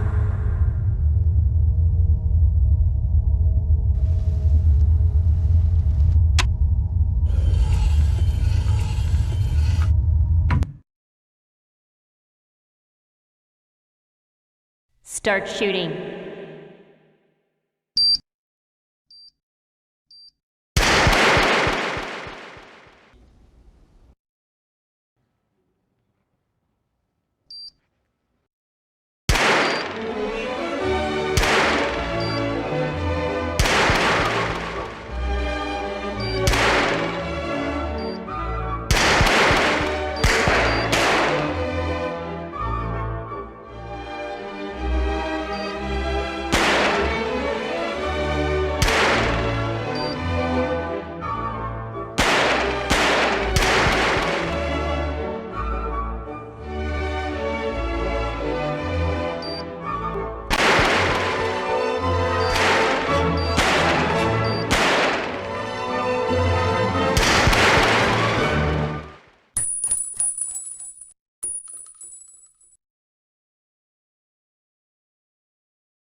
Exclusive Black Equalizer brightens.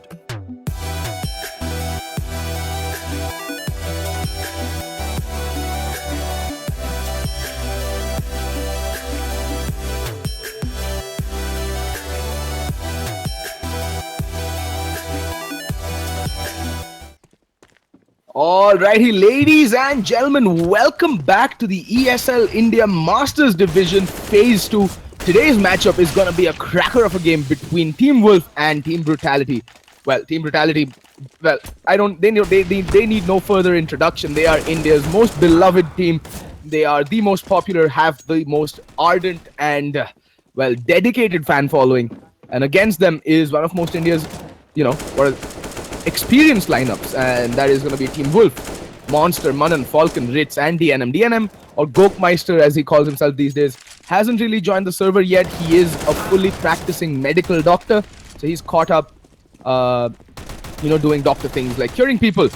But the problem is right now, I think the main issue is he's stuck on his way home from hospital, probably because it's been raining for the past 2 hours in Bangalore, and traffic in Bangalore on a Saturday evening is nightmare anyway, and throw in a little bit of rain, and that's just the perfect recipe for disaster. That's exactly what's happening right now, in my if I were to take a wild guess to DNM, what he's going through in traffic, just getting tilted off the face of the earth, waiting to get into a game of Counter-Strike. Well, the map is Inferno. Both these teams are pretty proficient on this map. Brutality beat Entity on this map, and Wolves took 14 rounds off of Risky Gaming on Inferno. So everything else said, I think it's going to be a cracker of a game, and it's going to be a very closely contested game of Counter-Strike. But why is the game going live when DNM's yet to join the server is the question. I think match will get paused until the time DNM returns. So we're just gonna have to wait for DNM to join the server. That might take a while. So in the meantime, let's have a face-to-face. Let's have a heart-to-heart conversation. Audience and caster, you know, just to keep things upbeat and entertaining. One thing I noticed is Adi has more or less completely switched out his loadout. His knife is still the same. He still has the Karambit Slaughter, but he has a brand new M4 Battlestar. I think it is factory new M4A4 Battlestar. He used to run with an M4A1S Mecha Industries factory new, but I think he's traded that in for the Battlestar. Interesting choice of skin, in my opinion. I think the best M4 skins in again, this is personal, so everyone has their own choices when it comes to skins. I think the M4A4 Asimov is the way to go for an M4A4. It is the most classy skin in my book. And then obviously you have the Desolate Space, or I really like the Desolate Space, or the new Hellfire. That's also pretty damn dope. Or you can also go for the Battlestar and the Royal Paladin. In my book are the same. They occupy the same niche in my levels of skins for the M4A4. But by far the best M4A4 skin, the field tested or the well-worn Asimov. Beautiful. And Himanshu Gupta, you're most probably right, but then why would you count on that? You can always expect a couple of people who are ladies to be in chat. Why do you want anyone to be left out, right? So yeah, that's gonna be that. We're still waiting for DNM to join the server. It has been match has been paused. Monster, Falcon, Ritz, and Manan have joined the server, and these are very good players, by the way. They take nothing away from them. They are exceptionally good players, and I think the prize pool, Pranav, is $100,000 US. The rain, 64 lakhs. So yeah, that approximately $100,000 US, as ESL India points out.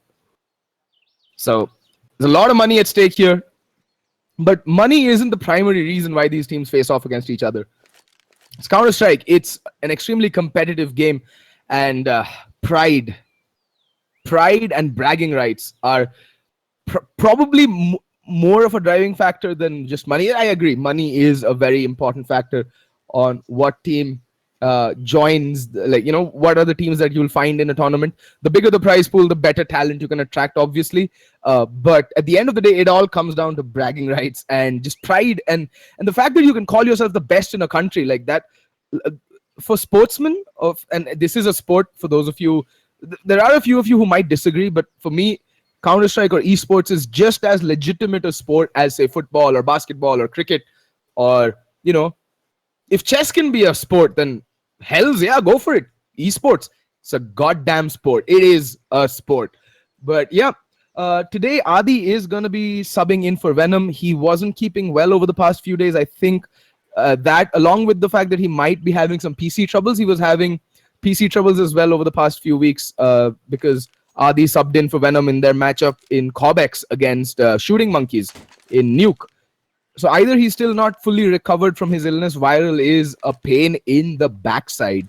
So we'll be seeing Adi play. Don't take anything away from Adi. Adi on his day is more or less unplayable. If he's hitting his shots and feeling it, this man is, well, he is very, very good. I've had the fortune of playing on his team and having the misfortune of having played against him. So this man has a very good brain for Counter-Strike. His mechanics are absolutely on point. And yeah. Well, so for those of you saying in chat that the Howl is the best skin, I'm talking about in the realm of reality for what you and I can afford. If I were to buy a Howl, I'll definitely have to sell my left kidney. For sure. That's how expensive that gun is.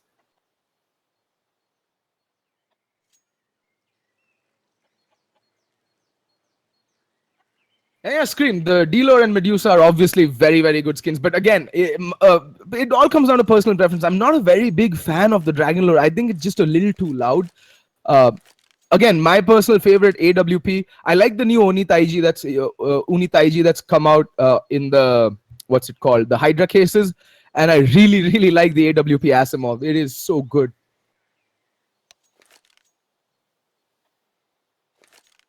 It is so very good. But yeah, all in all, so let's talk about skins, because skins are a very important part of Counter-Strike. I mean, it has nothing to do with your skills. There's a common joke that skins equals wins, and I'll also crack it every once in a while casting. Some of you really don't like it, but take it as a joke. I know skins have absolutely bugger all to do with how good you are in game, but you know, it always feels good to have a very good inventory. It's again a matter of just showing off a little bit, that little bit of ego and a little bit of ahaha, look at me in my inventory, so good. But yeah, stuff like that. So guys, of those of you who are waiting for DNM, I'm pretty sure he's trying his best to get back. He is a fully practicing medical doctor. That's his day job. So yeah, he is a very smart individual in real life. I've met him in Bangalore. He lives in Bangalore, and right now it's raining cats and dogs in Bangalore, and that means that the traffic is going to be even more screwed up than it already is.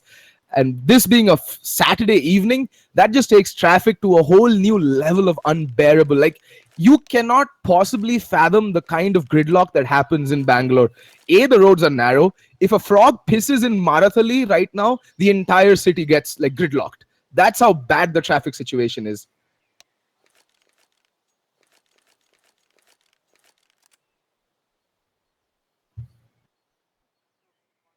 So yeah, he'll be with us shortly. I spoke to the admins, and they're saying that yeah, he'll be back shortly. He'll be back shortly.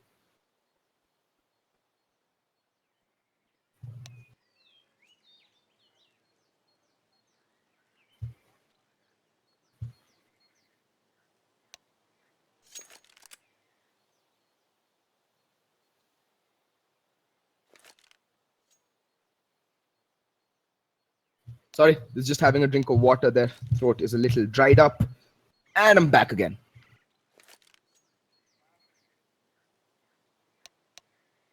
And I think they're going to wait for another minute, and then I think they'll be forced to take the match live. I'm not really sure. But yeah. Some of you think that the Hyper Beast is better. Well, I personally feel that when it comes to M4 skins, the M4A1 has the slight edge over the M4A4, and that's primarily because over the years, the M4A1 was the preferred M4 variant that most pros and most players decided to go with, because in terms of usability and just the fact that you can spam through smoke without having the tracers, a lot of pros preferred it, and that's why the better skins would come out for the M4A1 as opposed to the M4A4. Only after post-patch do we see, the good skins, good M4A4 skins also have started hitting the market, like the Desolate Space, the Hellfire, obviously the Battlestar, and then you have the Royal Paladin. These have come like post-patch, and they're pretty good in my opinion. Right now we see Manan just trying some hardcore parkour, trying to work on his movement skills.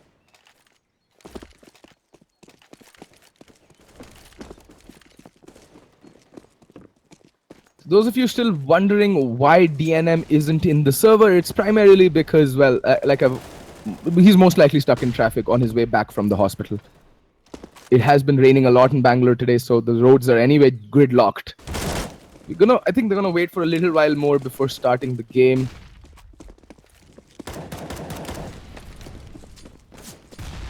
And DNM is in the server. He's just joined. I've just seen the logs and he's just joining. So we'll be starting very soon. He is back. Dr. Sahib in the house. And we will be going live very soon. So for those of you wondering why Venom isn't playing and Adi is subbing for him, it's most likely because Venom is ill. He was suffering from viral, and viral takes its toll on you. You can't really perform to your optimum when you're ill, down with viral. So I think that is the primary reason why Adi is playing instead of Venom. So yeah, that is gonna be the primary reason in my opinion. Well, DNM is in the server. There we see Gokmeister. Gokul sir is in the house. And we will be starting very shortly. Thank you for your patience and sticking around for so long. I know most of you are like hardcore Brutality fans. They are the most loved and most popular team in the country, but don't take anything away from Team Wolf. they bring to the table like a plethora of experience.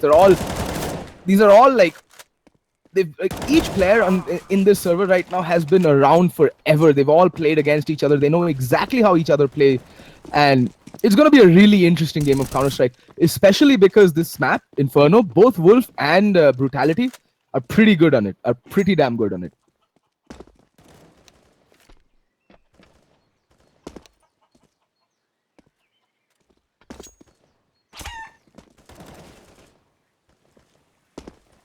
And now that we have all 5 in the server, we're going to be going live shortly. Everyone's readying up. We will be going shortly. I was about to say shortly. I don't know why. Anyway, knife round going live, folks. This is Inferno. It is a CT-sided map. So whoever wins the knife round would preferably like to start on the CT side.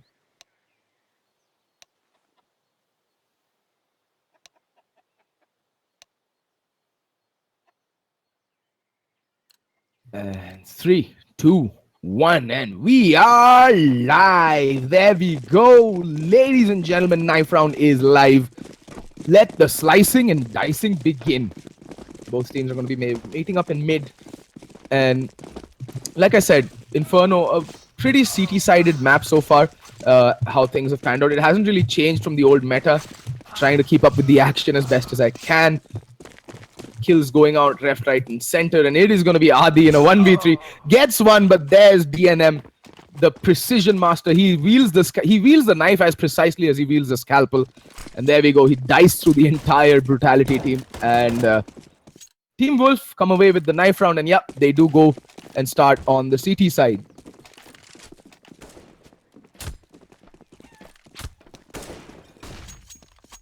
Alrighty then, pistol round will go live very, very soon. They shouldn't delay it any further, in my opinion.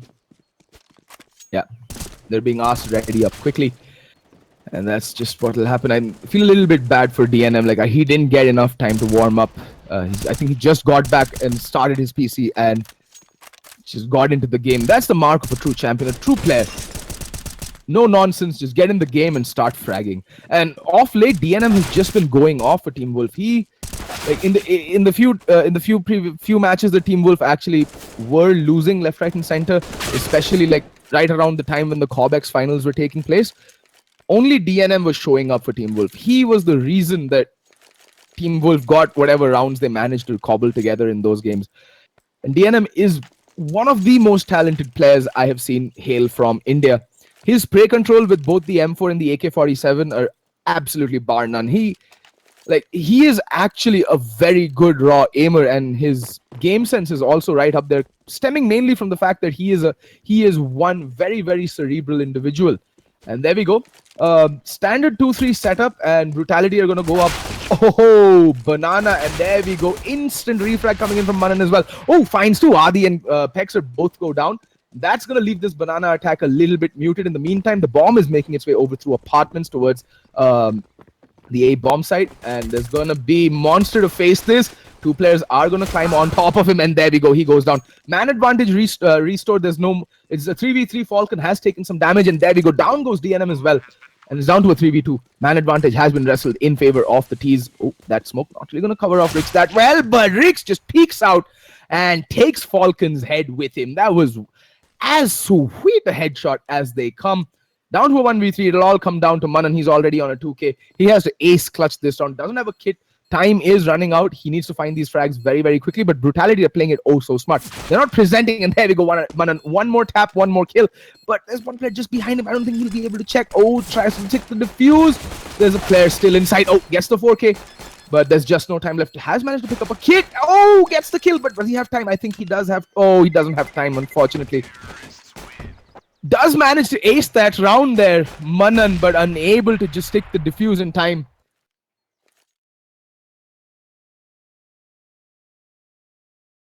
That one player playing in sight, I think that was Juventa, played it so smart. He didn't present himself. He did get taken down, but he done the damage. He run the clock down enough so that Manan was not able to land the defuse.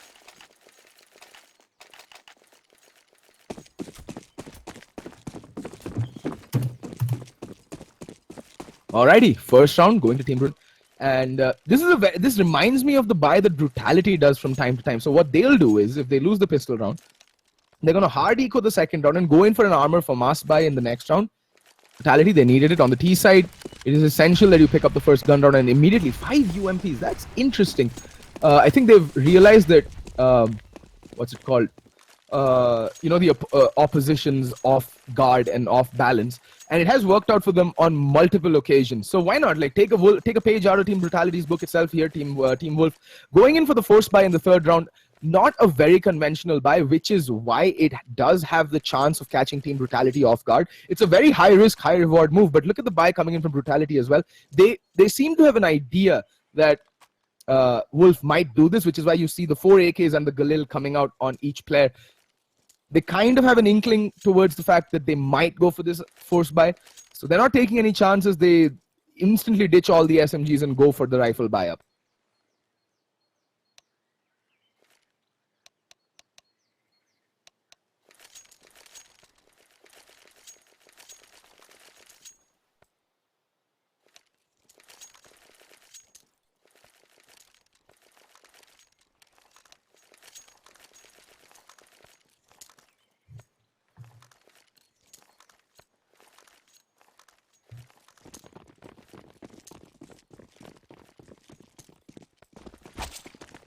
Alrighty, the force buy round. The round is gonna be very, very important for Team Wolf. If they manage to secure this round, they're gonna break Brutality's economy, and that means they will be able to come back in. And now Ritz is gonna face off. Oh, okay, they're gonna do the mid to B split yet again. Ritz is gonna get forced out of the under cubby position, and Monster in pit. They're gonna wrap around to A. They're going to do the A pins. They're not interested in going towards B. They have a very good read. Oh, and there we go. Pex are opening things up with the kill. That leaves Ritz all alone in the bomb site. He spots one, does manage to land the headshot onto Rix, but Rix with that AK-47, one-shot headshot, insta-kill, and just as the second frag goes in, there's no hope of ever mounting a retake from this position, and Wolves doing the smart thing. They're just going to fall back and try and save all 3 guns that they have bought into this round, because, well, they have a kit, they have utility, they have armor, they have the rifles. There's no point going for the retake at this point and risk losing all these rifles.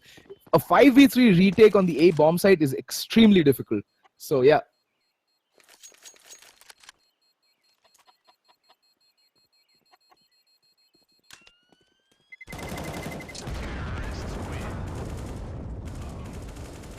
And look at that, already one rifle going away, and Falcon unable to get the kill, and, well, DNM the only person surviving with the rifle. And that means now Wolves will have to go into this round with a proper eco. They'll be on a 4-round loss bonus, so that means they're going to get $2,900 for the next round. So they will be able to buy in, so they're just investing as little as possible. You see Manan go in with the Deagle. He's very potent with that gun. Monster with the 5.7, Falcon with the P250. Ritz, I think, is saving for the op. What's his money situation like? He has $2,100, so he might just go for the glass cannon AWP. And that nade being chucked down mid, doing a lot of damage onto Adi, and that's like almost Hiroshima happening right on their faces. And this time, Manan spots out Adi, rattles off a few shots, but unable to land the kill. That aim punch just not allowing him to get the kill. In the meantime, Ritz is here, and there is Monster in support with the 5.7. Does spot out Texer. What can he do? The answer is absolutely nothing, and now Ritz is hightailing it back towards the side. Texer spotting Ritz out as well and gets the kill. That UMP, 2 kills with the UMP. That's some really good SMG money in the bank. Texer getting spotted out by DNM does get taken down, but that is just the UMP loss. They still have 3 AK-47s in play. And it's Falcon and DNM. I think DNM again should just look to get a couple of exits, not really go for the frags.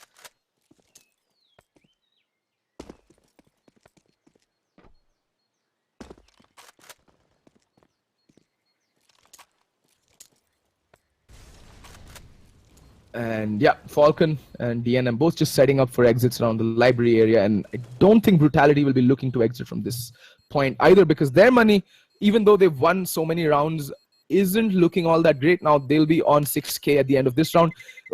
So keeping the 3 guns alive and allowing DNM to save is the right call coming in from Brutality.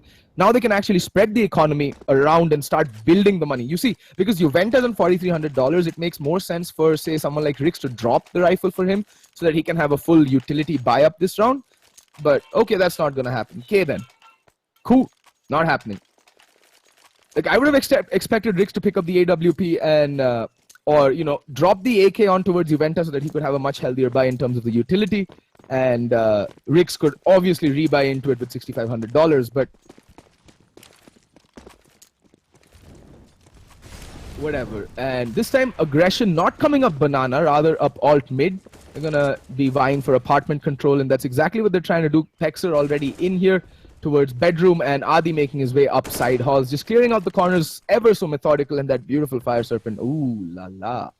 In the meantime, Monster has been boosted up onto the porch area, but he does run the risk of getting wall banged to high heavens. Like, you can literally spam this spot to infinity and beyond. Monster needs to be careful. Pop smokes coming down. The pop flash will come raining on it. Catches him squarely in the face. And Adi ever so aware. Pexer and Adi doubling up, getting the kills. Pexer getting the second kill. Adi getting the third as well. Down to a 2v3. 2v5 in my... sorry, my bad. And this is just falling apart. DNM to go down as well. Leaving Manan all alone in a 1v5 clutch situation yet again. This man has to ace clutch to secure this round. Pexer has spotted him out. Well, they've spotted each other out. And Manan does land the kill onto Pexer, but now there's very little time left, or like in terms of actually mounting any sort of retake. So he's again going to set up for the exits and try to save this rifle and try to take it in the next round. But Adi, ever so vigilant, comes careening out of the corner and ends Manan's hopes and dreams of actually trying to save that rifle.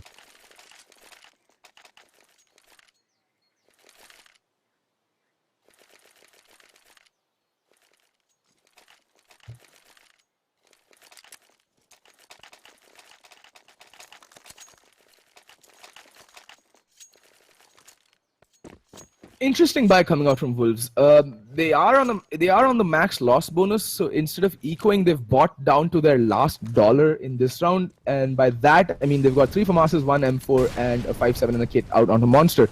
Not a big fan of this buy because it does leave them kind of exposed, but then stranger buys have worked. And look at this stack coming out from Team Wolf. They've realized that Team Brutality are really favoring this A bomb site, so they're going to stack towards the A bomb site. 4 players now over on the A bomb site.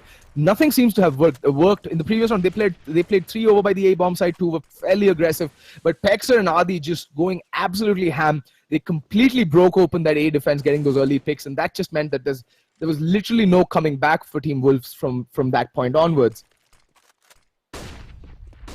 Now again, Adi peeking out. Pexer this time again with the entry kill. This time, however, DNM and Ritz do get the trades. It's down to a 3v3. It's still going to favor this tease though, because look at this read. They spotted 4 players and now they're making their way over towards the B bomb site where there's just 1 defender. The rotation coming in from Ritz is still a bit far away. It's all going to come down to Manan with the FAMAS to stop this B play. What can he do? The answer is absolutely nothing, because Juventa is like, thank you very much. I shall take your head on a platter. Down. He goes and Adi with the cheeky shot through the smoke. Ritz suddenly missing a head. And he's like, oh, okay, then that happened. Alrighty. Someone report Adi. Someone report him. Anyway, Monster having secured an M4, I think DNM's M4, he's going to hightail it out of there trying to save this. This has kind of been the story for Team Wolf thus far. It's like just every round, okay, we'll just save it, just save it. And I think the problem started with the fact that they force bought into that 3rd round. And that never really gave a chance for Team Wolf to ever build on their economy. So every buy they've had from that point onwards has been fairly muted and fairly, lackluster and cobbled together, in my opinion. Never a full proper buy. And even this round, you saw they went for the armor FAMAS buy up. Yes, they had some utility, but the problem was that they never had anything going for them in terms of long range duels, and the weaponry will always favor Team Brutality. They have 5 AKs and they're not slowing down. They have the money. They can buy into the next round quite easily if they lose this round as well. They have 3 players sitting very well, comfortably over $6,000. So they'll be able to drop guns and buy into the next round as well. But I'm not a big fan of this constant force buying. I mean, if it's not working, right, you don't try and force the issue. You try and change something up. And again, this time a fast play towards Banana. I don't think Brutality will be expecting this buy. This is the round that maybe Team Wolf actually get the clutch out, because I don't think Brutality will be expecting Team Wolf to force buy into this round, to be very honest.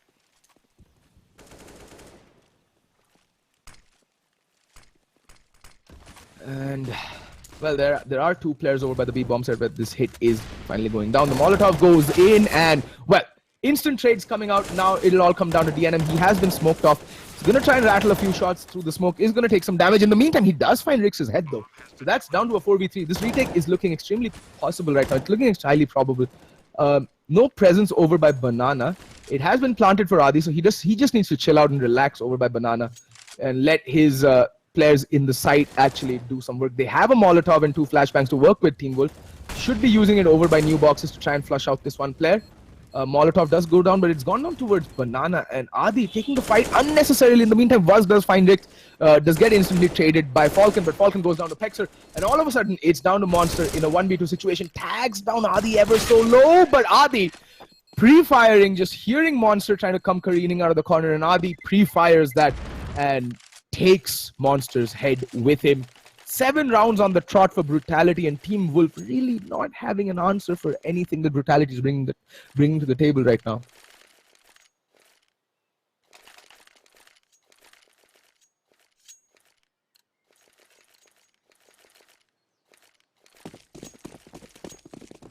Alrighty. 8th round, and Brutality have already strung together the first 7 rounds in a row.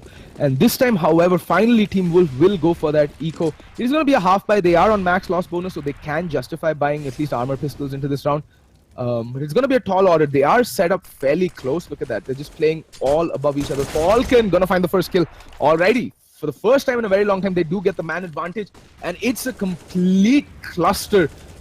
Like, it's a complete cluster here in mid, but Vaz and Adi picking up 2 kills on the trot. Oh, DNM gets the first kill, but again, Adi is there to instantly trade him out. This is good Counter-Strike coming out, and Raids with the CZ, can he do some damage? And the answer, well, you know the answer, it's no. And they do make their way towards the B bomb site. Both the players are towards the CT side, and I think they'll be looking to save these AKs. Not really necessary though. Given the money and the fact that the blue shell effect has come into full play, they should be going for this retake, and they're going for it towards Banana. That's smart. Rix, though, is there. Will he be able to catch them off guard? Yes, he can. At least he finds one. Now, it's all down to Ritz. He doesn't have armor, unfortunately. And good crossfires coming in from Team Brutality. There's one player by Adi. Just too cheeky, peeking out at just the right moment, getting the kill, and putting 8 rounds on the board for Team Brutality.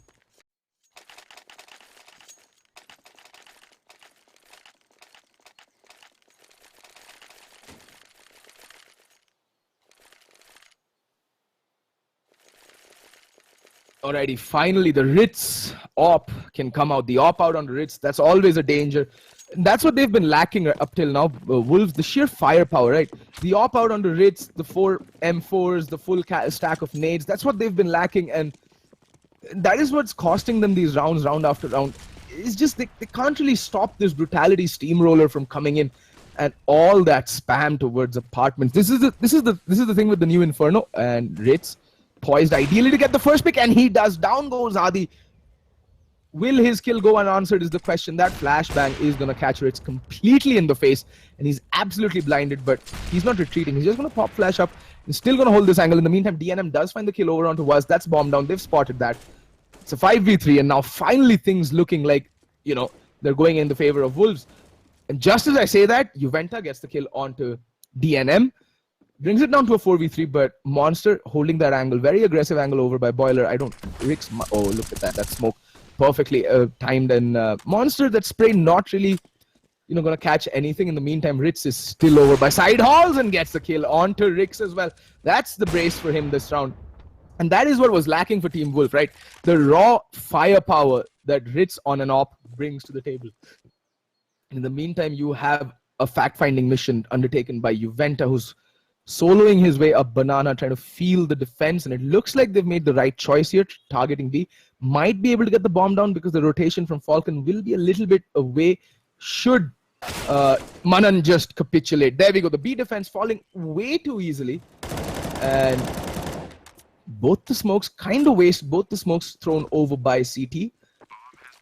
And now it's a 3v2 retake situation. The bomb does get planted for Banana. Juventa is a bit low. So is KB. They're all one-shot headshot potential right now. And Pexer just watching construction like a hawk. And spots out Falcon. And what a shot that he lands on a Falcon's face. In the meantime, both the remaining CT players are pushing up CT. Oh, Pexer does spot one out, but there we go. Perfect crossfire setup between Juventa and Pexer, and it's all down to Ritz with the AWP.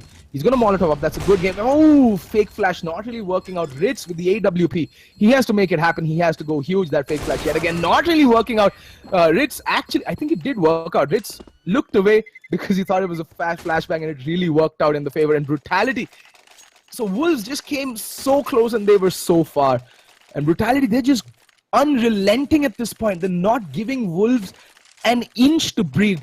Even though Wolves had the better buy, they had the AWP out onto Ritz, they just cannot counter this aggression that's coming out from Brutality.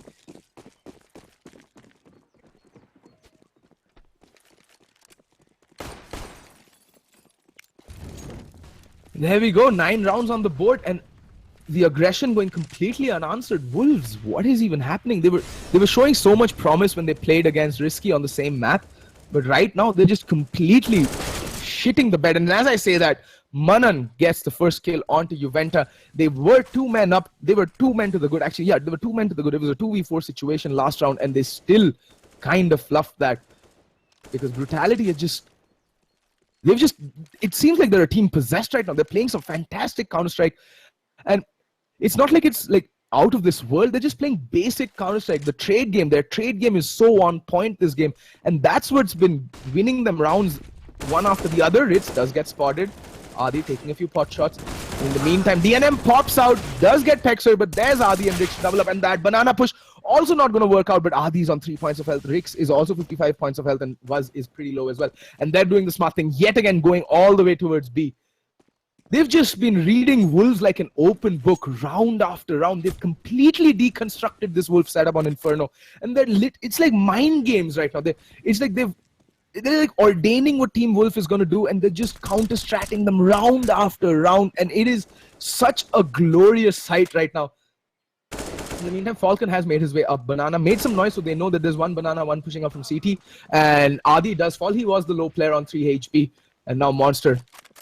He does have a nade to flush out Rakes. That nade's gonna fall, and Rakes almost taken down with that nade. And they've both shown themselves. They need to play the time. They're both very low. Falcon does find the kill onto Waz, and down goes Rix as well. Finally, the round might just be able to come in favor of Wolf. First round on the board, but do they have time is the question. I think there's enough time to stick the defuse. Yeah, there's enough time to stick the defuse.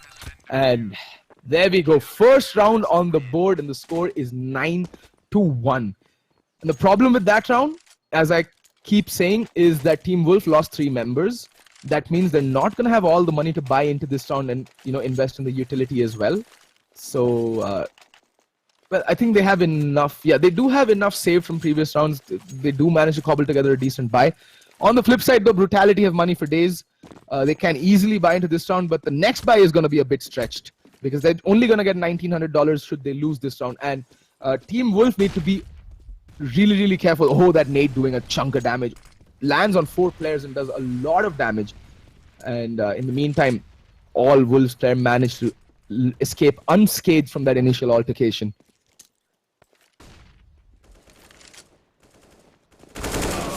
And there we go. Juventa opening things up with a kill onto DNM. It's falling a little too simply, little too cheaply in my opinion. Monster over by Pit. Has a lot of work to do. In the meantime, the banana push is coming in, but the action is all focused towards the A-bomb side. Adi needs to be careful. There's one player still in Pit. He's spotting out. Ritz does find the kill onto Juventa. And Monster does find Pexer, but Adi with the kill onto Ritz. And Monster getting Molotoved out and getting spammed down, shot down. Oh, all lands a headshot through the smoke. It's down to a 3v2, but again, Rix and Waz are so low. Down goes Waz, down goes Adi, and down goes Rix as well. They all fall down one after the other. And second round on the board for Team Wolf, and this time, as I was saying, Brutality unable to force the issue and force the reset, and I think they might just go in for an eco this round. 9-2 is the score for Team Wolf, but this is a fairly CT-sided map, and Brutality have already won the half.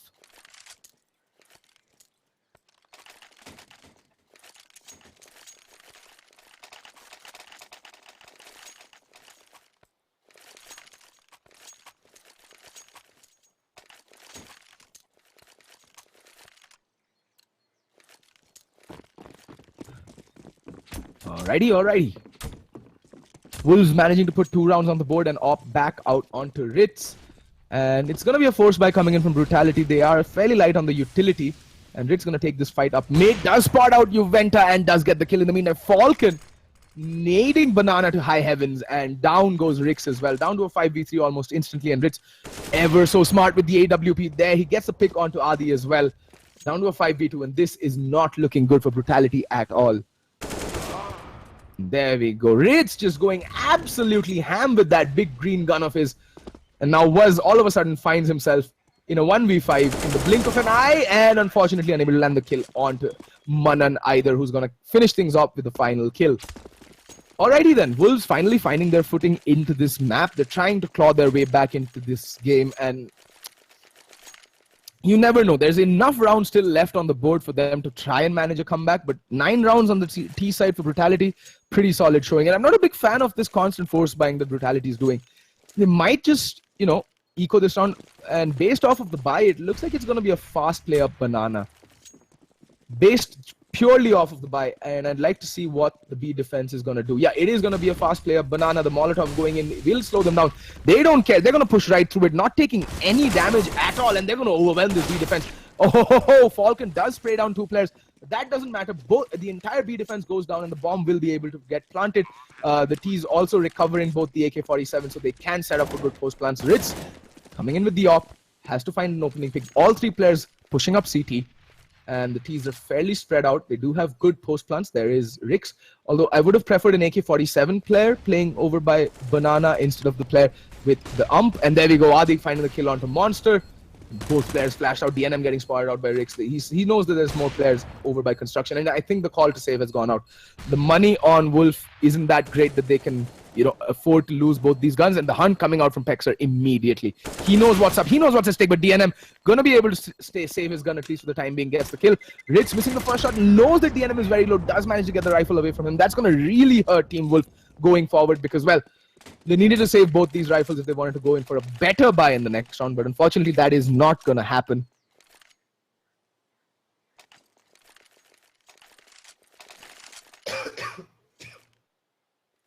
But still, Wolf managing to eke out a buy.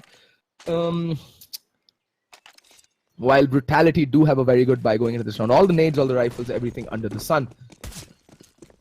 Ritz sticking with that AWP, managing to save it from the previous round, will go for the mid pick. What can he do? Can he get the first pick? No, he can't. Getting completely blinded and does fall back to safety for the time being. And the counter flash just going to blind everybody in mid. That's the most beautiful counter flash that I think I've seen this game so far. All 4 players in mid just completely caught with their pants down. And Ritz with the aggressive angle. Oh, missing an easy shot onto Adi. That is not done from an opper of Ritz's caliber. You really got to hit those.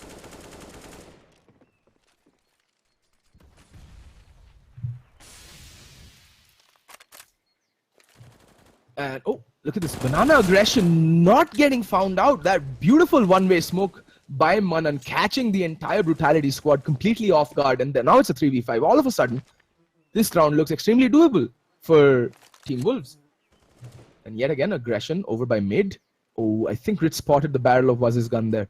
Waz needs to be careful. I don't think they know. Oh, what a shot from Ritz. Landing that shot on a Pexer. The second on to Ritz Waz as well. But Adi getting the 1 kill for the round. Can he do it is the question. Adi, sprays away, but unfortunately unable to land the spray. Monster does take him down and recovers the AWP that Ritz dropped. It's going to be 10-4, and Brutality are kind of screwed in the money front. They just got reset, so that means they're going to go in with the force buy in the final round.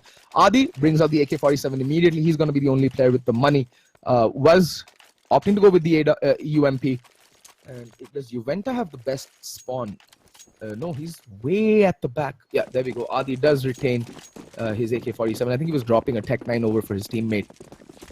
And Adi just top fragging right now. So is Manan. Manan on 16 kills. And it's yet again going to be a fast play towards the B bomb set. But this time, the op out onto Ritz. And he's going to be playing little passive. No scope for one. Oh, almost unable to land the second. But that mid push coming in completely eviscerating this B push from Brutality. Everyone just got taken from behind and taken the hell out. And Pexer, is he rotating towards the A bomb side? It looks like that's what he's planning. Pexer slowly making his way towards the A bomb side. He's very low, 21 points of health, so he's just 1 shot away from, biting the dust, going 6 feet under. But he's doing the smart thing, going towards the A bomb side, but there's already a player that's DNM who's rotated over towards apartment, so he'll be able to hear it out. Very smart play again from Wolves. And for all intents and purposes, this looks like it's going to be a 10-5 half. So take nothing away from Brutality. They've managed to put 10 rounds on the board on the T side on Inferno, which is a tall order under even normal circumstances. And this is against Team Wolf, a well-oiled, well-drilled unit who they're just like well-oiled, well-drilled killing machine. And DNM trying to land that flick, and Pexer just walking all the way, clearing out every angle possible before he can stick the plant.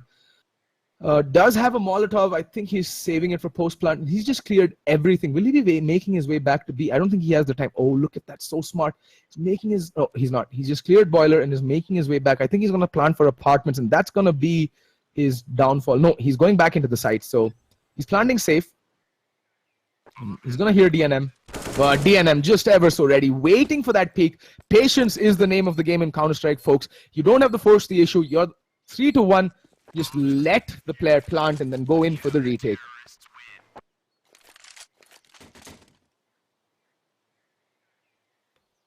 And there we go. As I said, it's going to be a 10-5 half, but Brutality just playing out of their minds. And Adi has dropped from the server. That is curious. I think it's some connection issues. He should be back fairly soon. Shouldn't be a problem at all.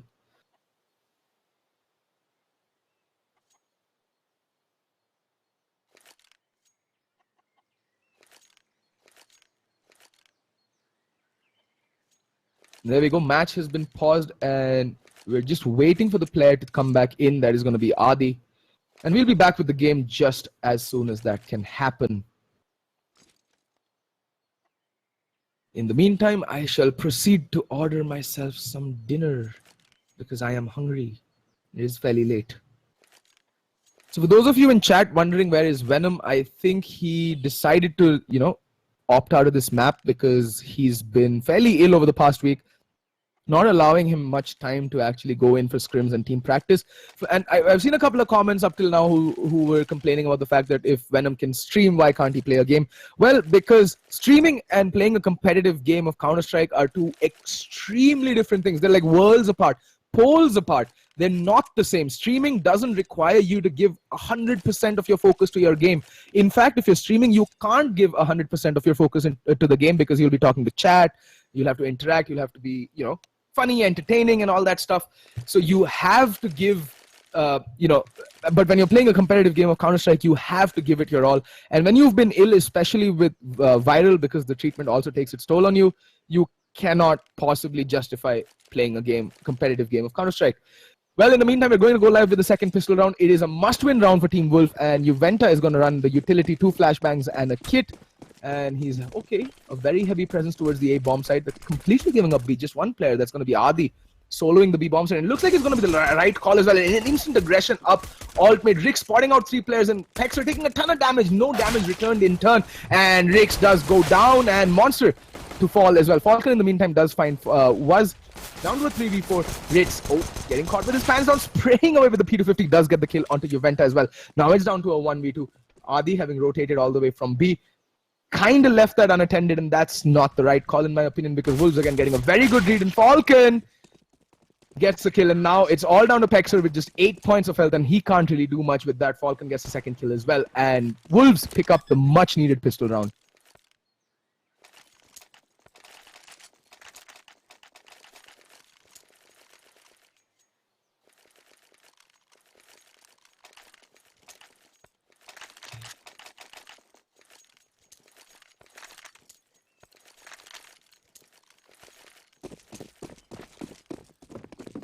There we go.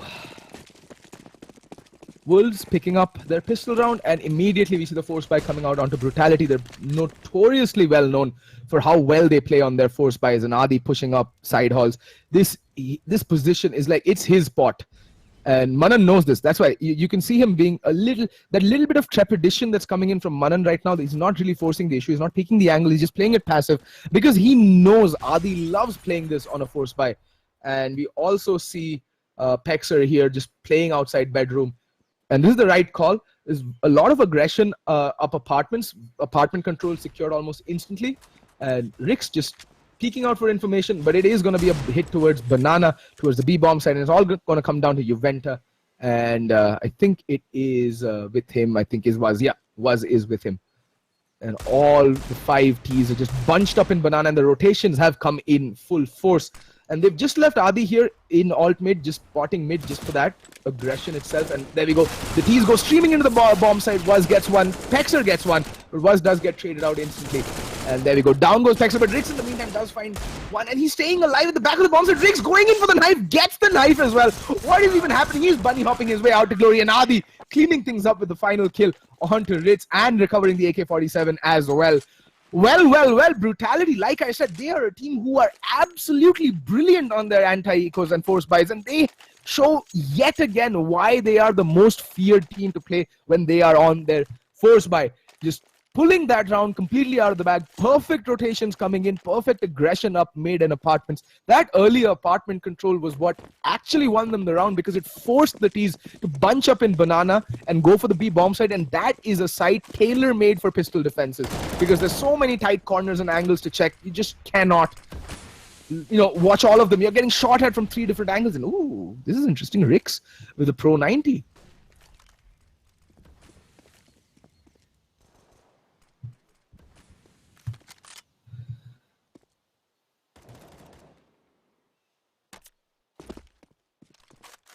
Alrighty, Wolves with a force buy of their own, and they are slowing things down.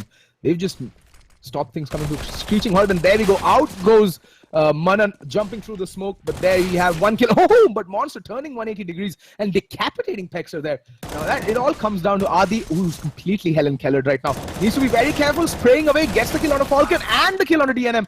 That leaves Monster all alone with the M4 and in a 1v2 situation. He's a very well-known clutcher. And the bomb, though, that's what's going to be the problem. In the meantime, Wuz has made his way out onto Moto. But the bomb being out so in the open is going to be the problem. But no need to face there. Why are you facing? And that too 1 by 1. Double peek the one player. You know where he's playing from. There's no need to go for that. And instantly, Brutality also getting broken back. And that's the problem, right? They don't need to peek. They peek 1 by 1. And that too against a player of Monster's caliber who... There's a reason they call him Monster. His aim is monstrous.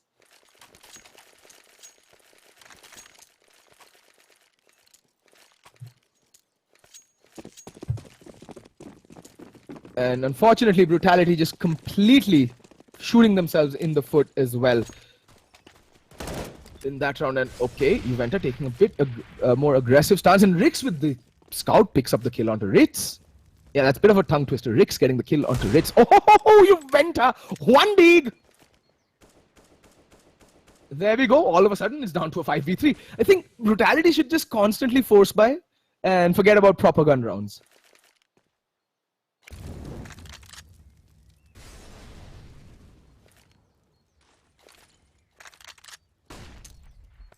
There we go. The Ts are regrouping. The two players lost early on is going to come back to hurt them, no doubt about it. And again, the read coming out from Team Brutality is pretty good. They've left 2 players over by the B bomb site. I mean, Rix is fairly low, but he's playing a fairly passive angle over by Library. It looks like it's going to be an A hit, but there are 3 players lying in wait. KB playing by Motobox, pretty good position. Adi again hiding in pit. And Wolves taking it slow, taking their time. They really they can't really go for the trade play this time because they are 2-man to the worst. And okay, Rix needs to be careful. He's going to get peeked any second. And oh, he's chosen the worst possible time to rotate off of the A-bomb site. He could have actually got so many kills that he just stayed where he was playing. But unfortunately, now he knows that it's going to be an A hit and Pexer. The worst thing that could have happened, and Adi peeking out from pit. Can he land the kill though? Tapping away! Manan just somehow managing to stay alive, and now Rix, with it all to do, does spot out Manan. But he's... Oh! Jump scout! And Adi does go down, but Rix does land the jump scout. This man is a legend for a reason, and Juventus tapping away with that deagle. And there we go. Can he get the kill? Oh, running out of ammo, but there is Wuz, who's recovered the Galil, and there we go. Wuz does pick up the kill with the 5-7. Juventa managing to recover the AK-47 as well. Was recovering the Galil, and yet again a force buy. But this time, I don't think they have the time. They do manage to land the stick to defuse as well. Brutality just keep breaking. This has been a completely topsy-turvy ping-pongy T-half so far for Wolves. Like, they win the pistol round, lose the buy to a force buy, win a force buy, then lose their buy. It's been a topsy-turvy half, my friends. It has been an absolutely topsy-turvy half.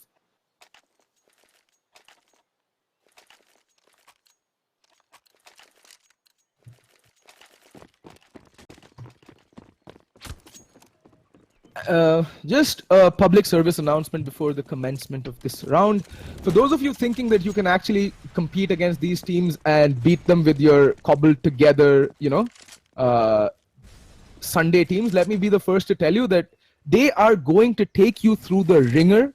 They will completely and utterly destroy you, your morale, your ability to play CS, and then they'll start playing their game. So those of you in chat who are actually bad-mouthing these teams, just know that if you come with your own gully teams, it's like you're trying to challenge a South Africa with your colony cricket team. It's not going to work out well for you.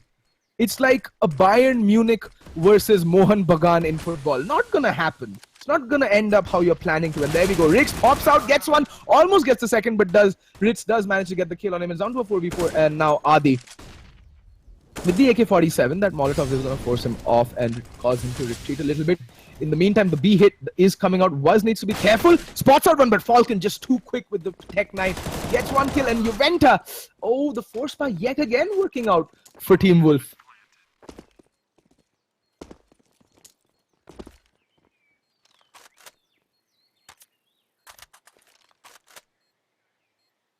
And there we go. It's down to a 3v2. Retakes coming in yet again. And DNM spots out the player pushing construction, and both the players are making their way through. CT, DNM spots out Pexer, but Pexer does get the kill on him, but there's two players left still, and it's all going to come down to Adi in a 1v2 clutch situation. Unfortunately, he won't be able to do much there, and Falcon clutching out that round, putting 8 rounds on the board for Team Wolf. And yet again, a force buy working out.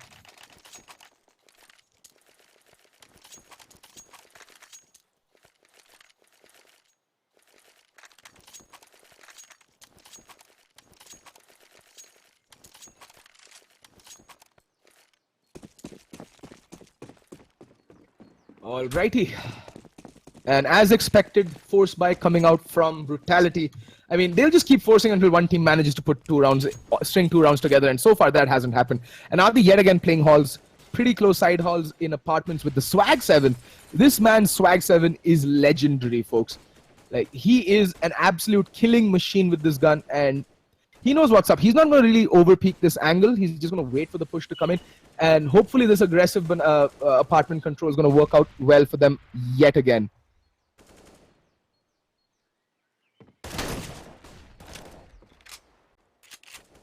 And there we go.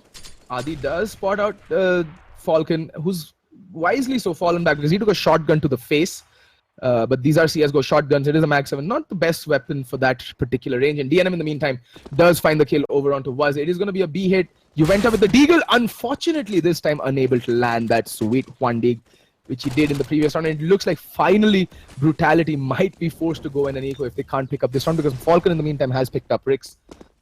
And I just think Brutality should be just going for the save and save the utility and, the armor and the weaponry that they've bought into this round.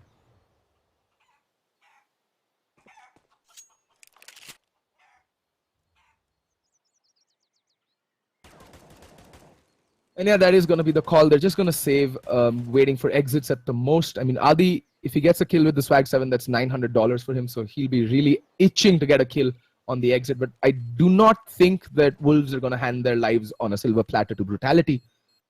They're also playing it safe. They're playing the trade game even on the hunt, if you can see right now. DNM and Monster playing in a closely knit pair. So are Manan and Falcon.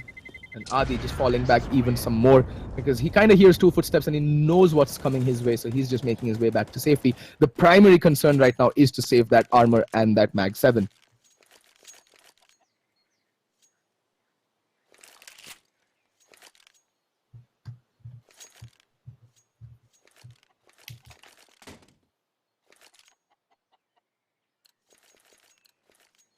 And there we go.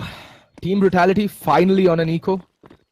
They do lose 2 rounds on the trot, which means now they will have to go for that eco. And finally, Wolves can start building their economy. But look at this Adi playing so aggro up by Banana.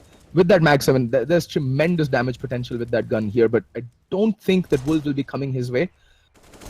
In the meantime, that mid aggression just gets completely neutered.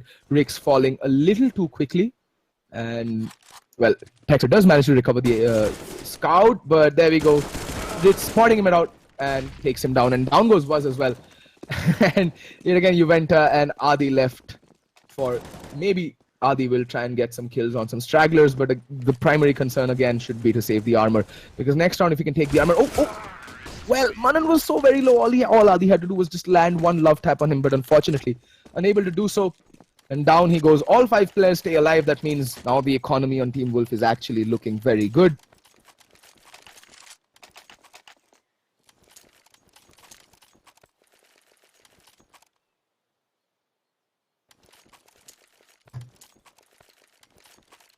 And yeah, 10-12 is the score, and somehow it looks like both these teams prefer the T side on Inferno.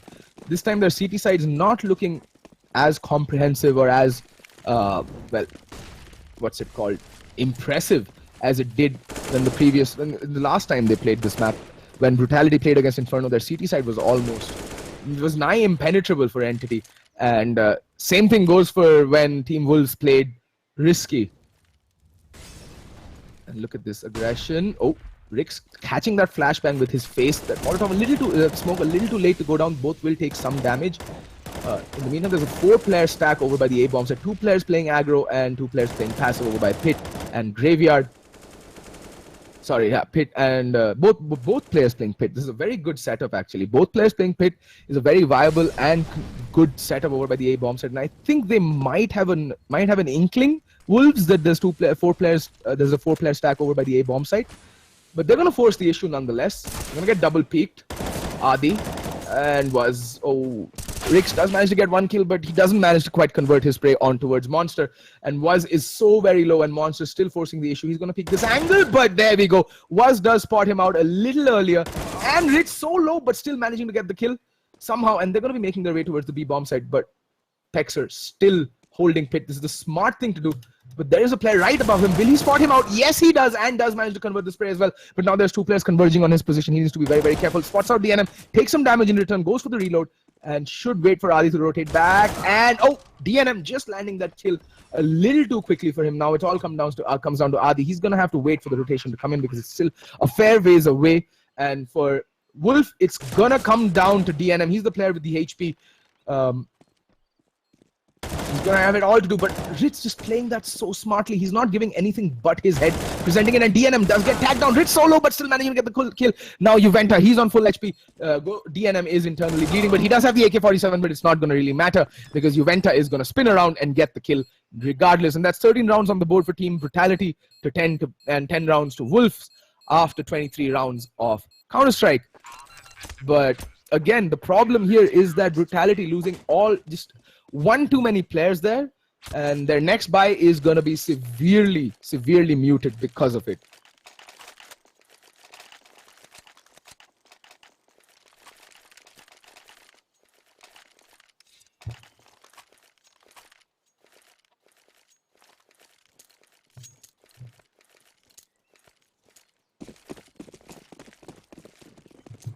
Alrighty, like I said, Swag 7 out onto Adi yet again. 2 FAMASes, 1 M4 and 1 AK-47 that was recovered by Ritz, and Adi again making his way towards side halls. Falcon watching for that aggressive push. He knows what Adi is all about. He knows what Adi is capable of, which is why you've never seen them once push side halls when they know and they expect Adi to be on a shotgun playing this exact position.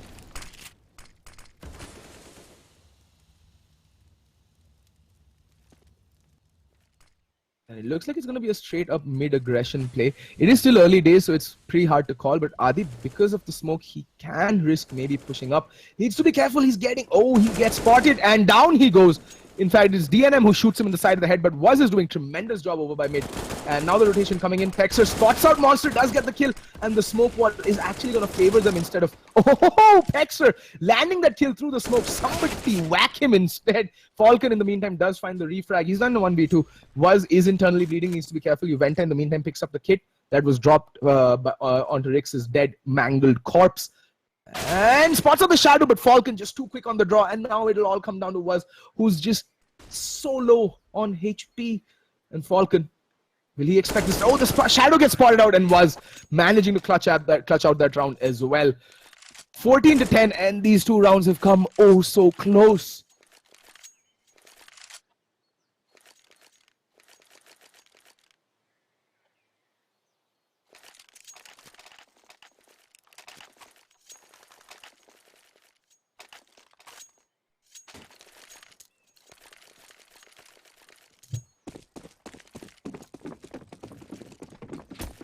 And there we go.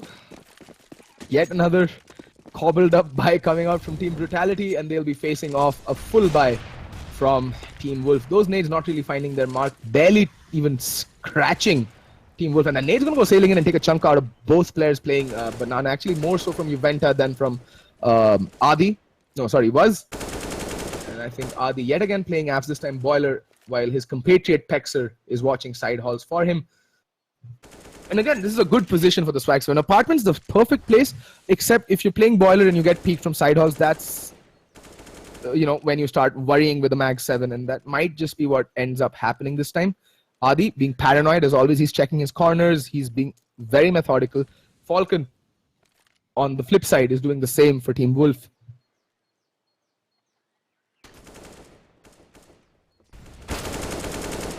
There we go, Adi getting spotted out. Both exchanging some damage, but Adi does go down to Monster, who's waiting for that peek. He knows Falcon's going to flush out someone from Boiler, and he's just ever so ready.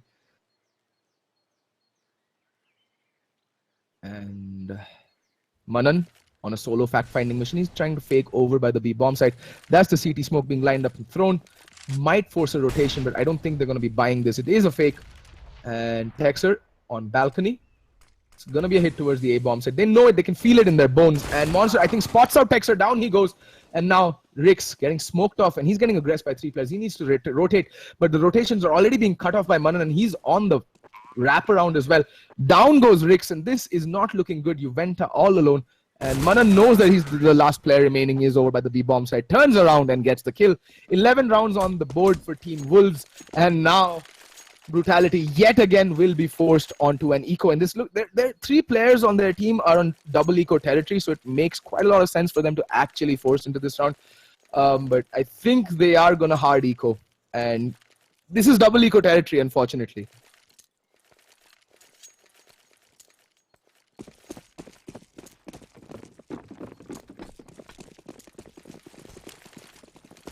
And the smoke mid going out.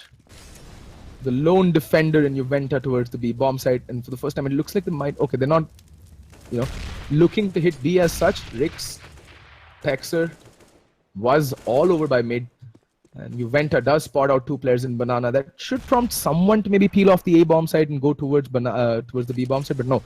So Juventa, they're just letting go of B control. They're just relinquishing B control and hedging their bets towards an A hit. But given the way the bomb is positioned right now, it looks like it might just pay off this A stack. There's a huge stack coming in by Brutality towards mid. And Monster gonna spot out Juventa, the first player to fall. But there's trades coming in. Monster just spraying away. DNM gets one, but does get taken down by Rix. It's all down to Adi with a P250. Tags down. Wow. Okay, in a 1v3 though. Falcon is the player with the HP. He's pushing from apps and does manage to get the kill, but a lot of economic damage done there by Brutality. They managed to take 3 rifles away on all but a semi buy. And yeah, as I said, it is going to be a double eco coming out from Brutality. We might just be seeing some upgraded pistols out on Brutality. Rix should just go for the armor pistol by, oh no, he's saving for the AWP. He's saving for the AWP.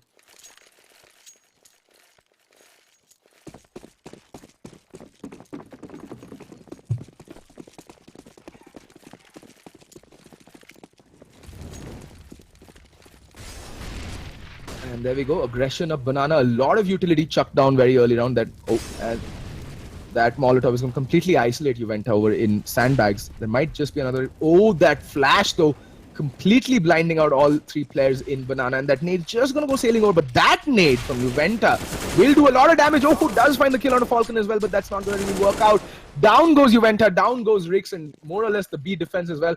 It's down to a 4v3. And it looks like they might just want to peel off of this B bomb site. I'm really not sure. Texer lining up another nade. And he's going to go sailing in. And Kobe onto Monster. But before he goes down, he takes KB or Pexer with him. And now Adi left alone, trying to rotate and get the kills he needs.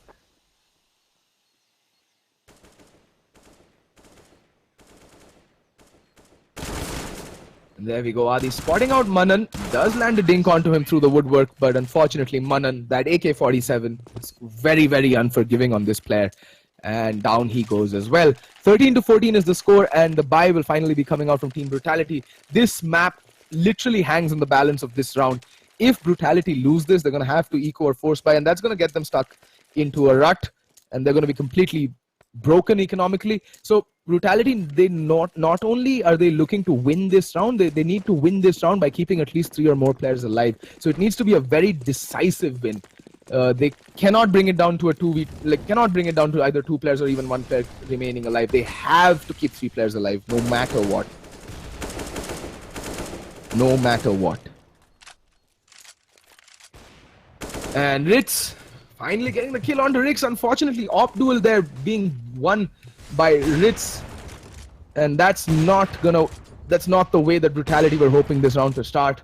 Team Wolf opening things up and the man advantage in their favor, and they are the T side, so not looking good.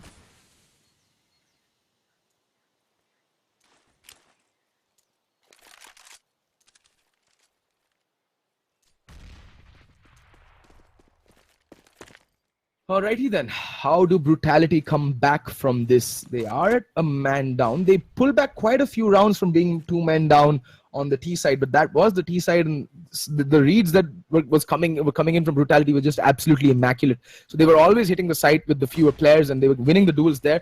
But just not right now on the CT side, look at that, was just timing not in their favor, getting caught with a nade out, and Pexer missing his prey completely. They just lost the plot in this buy round, and the bomb's making its way towards the B bomb side where Juventa sits all alone.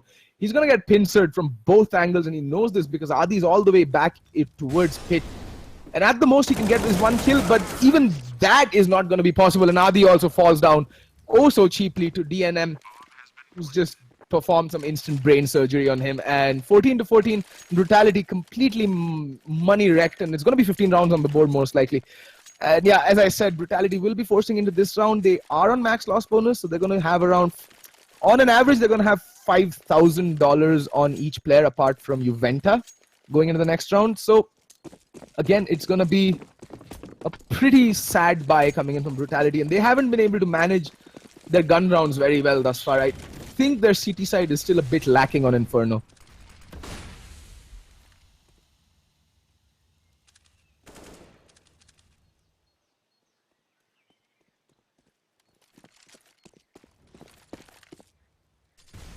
Oh, alrighty. Forced by territory. Again, a stack towards the A bomb site. Was all alone towards B, and 2 players are pushing it. That's Manan and DNM. What can they do? I mean, Brutality, you can never count them out of a match. That's the best part about them. They've been around the blocks for so long. You can never count them out. They have a never say die attitude. And there we go. Adi opening things up with the kill on a monster. That's just what the doctor ordered. And their flashbang's gonna catch Ritz square in the face. Oh, does get spotted out. Does take a shot, but not really able to connect to anything but air there, Ritz. Bomb is out in the open. Now, DNM. And I'm not a big fan of this over-rotation coming in from Brutality. I mean, yeah, they're gonna hedge their bets again. They're doing the same thing they did on their first anti-eco. But this time, it's gonna be an A hit, and Adi's gonna be overwhelmed very, very shortly.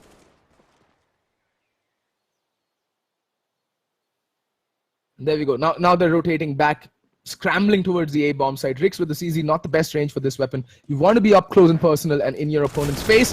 And there we go. DNM and Manan falling oh so quickly. And Rix, what is even happening right now?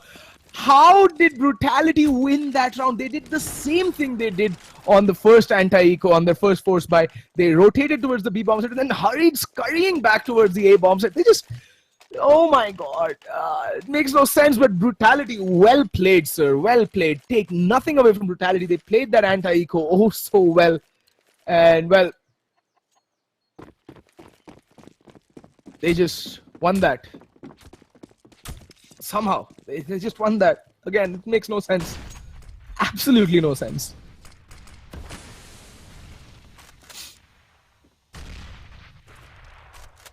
Alright, Rick's out with the op. What can he do? Well, spotting over by mid, but Adi again falls a little too quickly, bit aggressive this time, and this time it was Manan who does take the fight with him and coming out on top there. Manan scores a 14-15. By the looks of things, he might just be heading into overtime. Oh, in the meantime, Rick's peeking out, looking the wrong way, and Rick's getting the kill onto Manan and the quick shot onto Monster.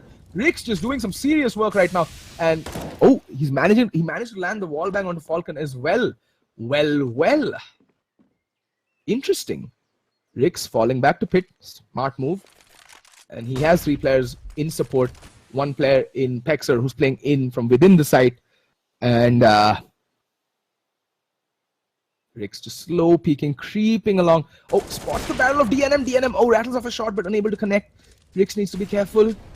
Just unable to connect there. And look at this position from Juventa. He's cleared off most of T-Ramp. He should just wait here, wait for the footsteps. But they're going to wrap around towards Arches this time. They're going towards A-Long on Inferno. Pushing it. And oh, a spot out DNM and Rick's backstabbing them with the CZ to see off the round. A huge 4K for Rick's to see off this game. 16-14 is the score. In the end, it was a very closely contested game of Counter-Strike. Well played on both teams. And, well, Brutality just managing to edge it out in the nick of time in the final round. And I really thank all the viewers, all 267 of you who are in chat right now. I'd really appreciate it if you could drop a like and drop a subscribe for ESL India. And hopefully next time I see a healthier chat than people actually challenging pro players to a 1v1, you'd lose. Let's be honest, you'd lose. Please don't kid yourselves.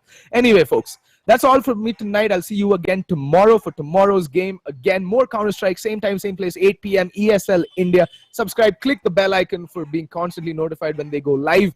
And that's all from me tonight. Good night and have a great, well, Saturday evening. Bye-bye, folks.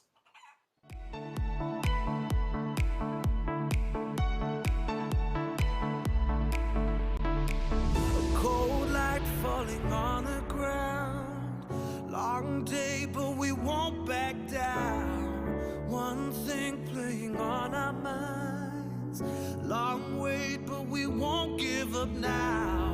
You crave the love I gave, and we'll do it again. A cold night getting warmer now. The ground shakes as our love gets loud. We are the champions of the night.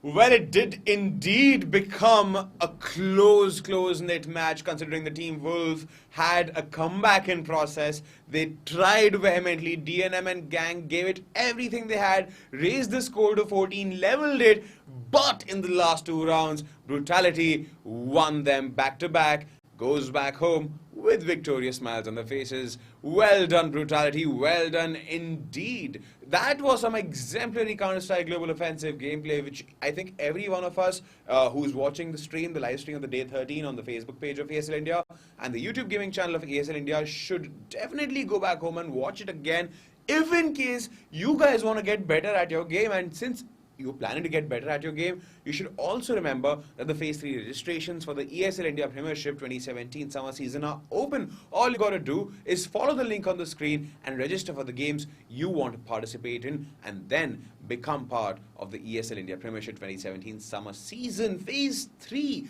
Alright people, that sums up the day 13 live stream for you guys. We have one more day to go. That's tomorrow. We'll be streaming to you, we'll be live streaming to you all the games, 6:30 p.m. IST. As usual, no hiccups there. So for today, I'll bid you guys goodbye, and let me remind you, This is your one-stop shop for everything when it comes to the biggest esports tournament born out of this country. This is the ESL India Premiership 2017, brought to you by Omen by HP, HyperX, and Zowie by BenQ, and organized by Nordwind Gaming. I'm Agish Gotslebhan. Good night. We're the champions of the night. I'm ready to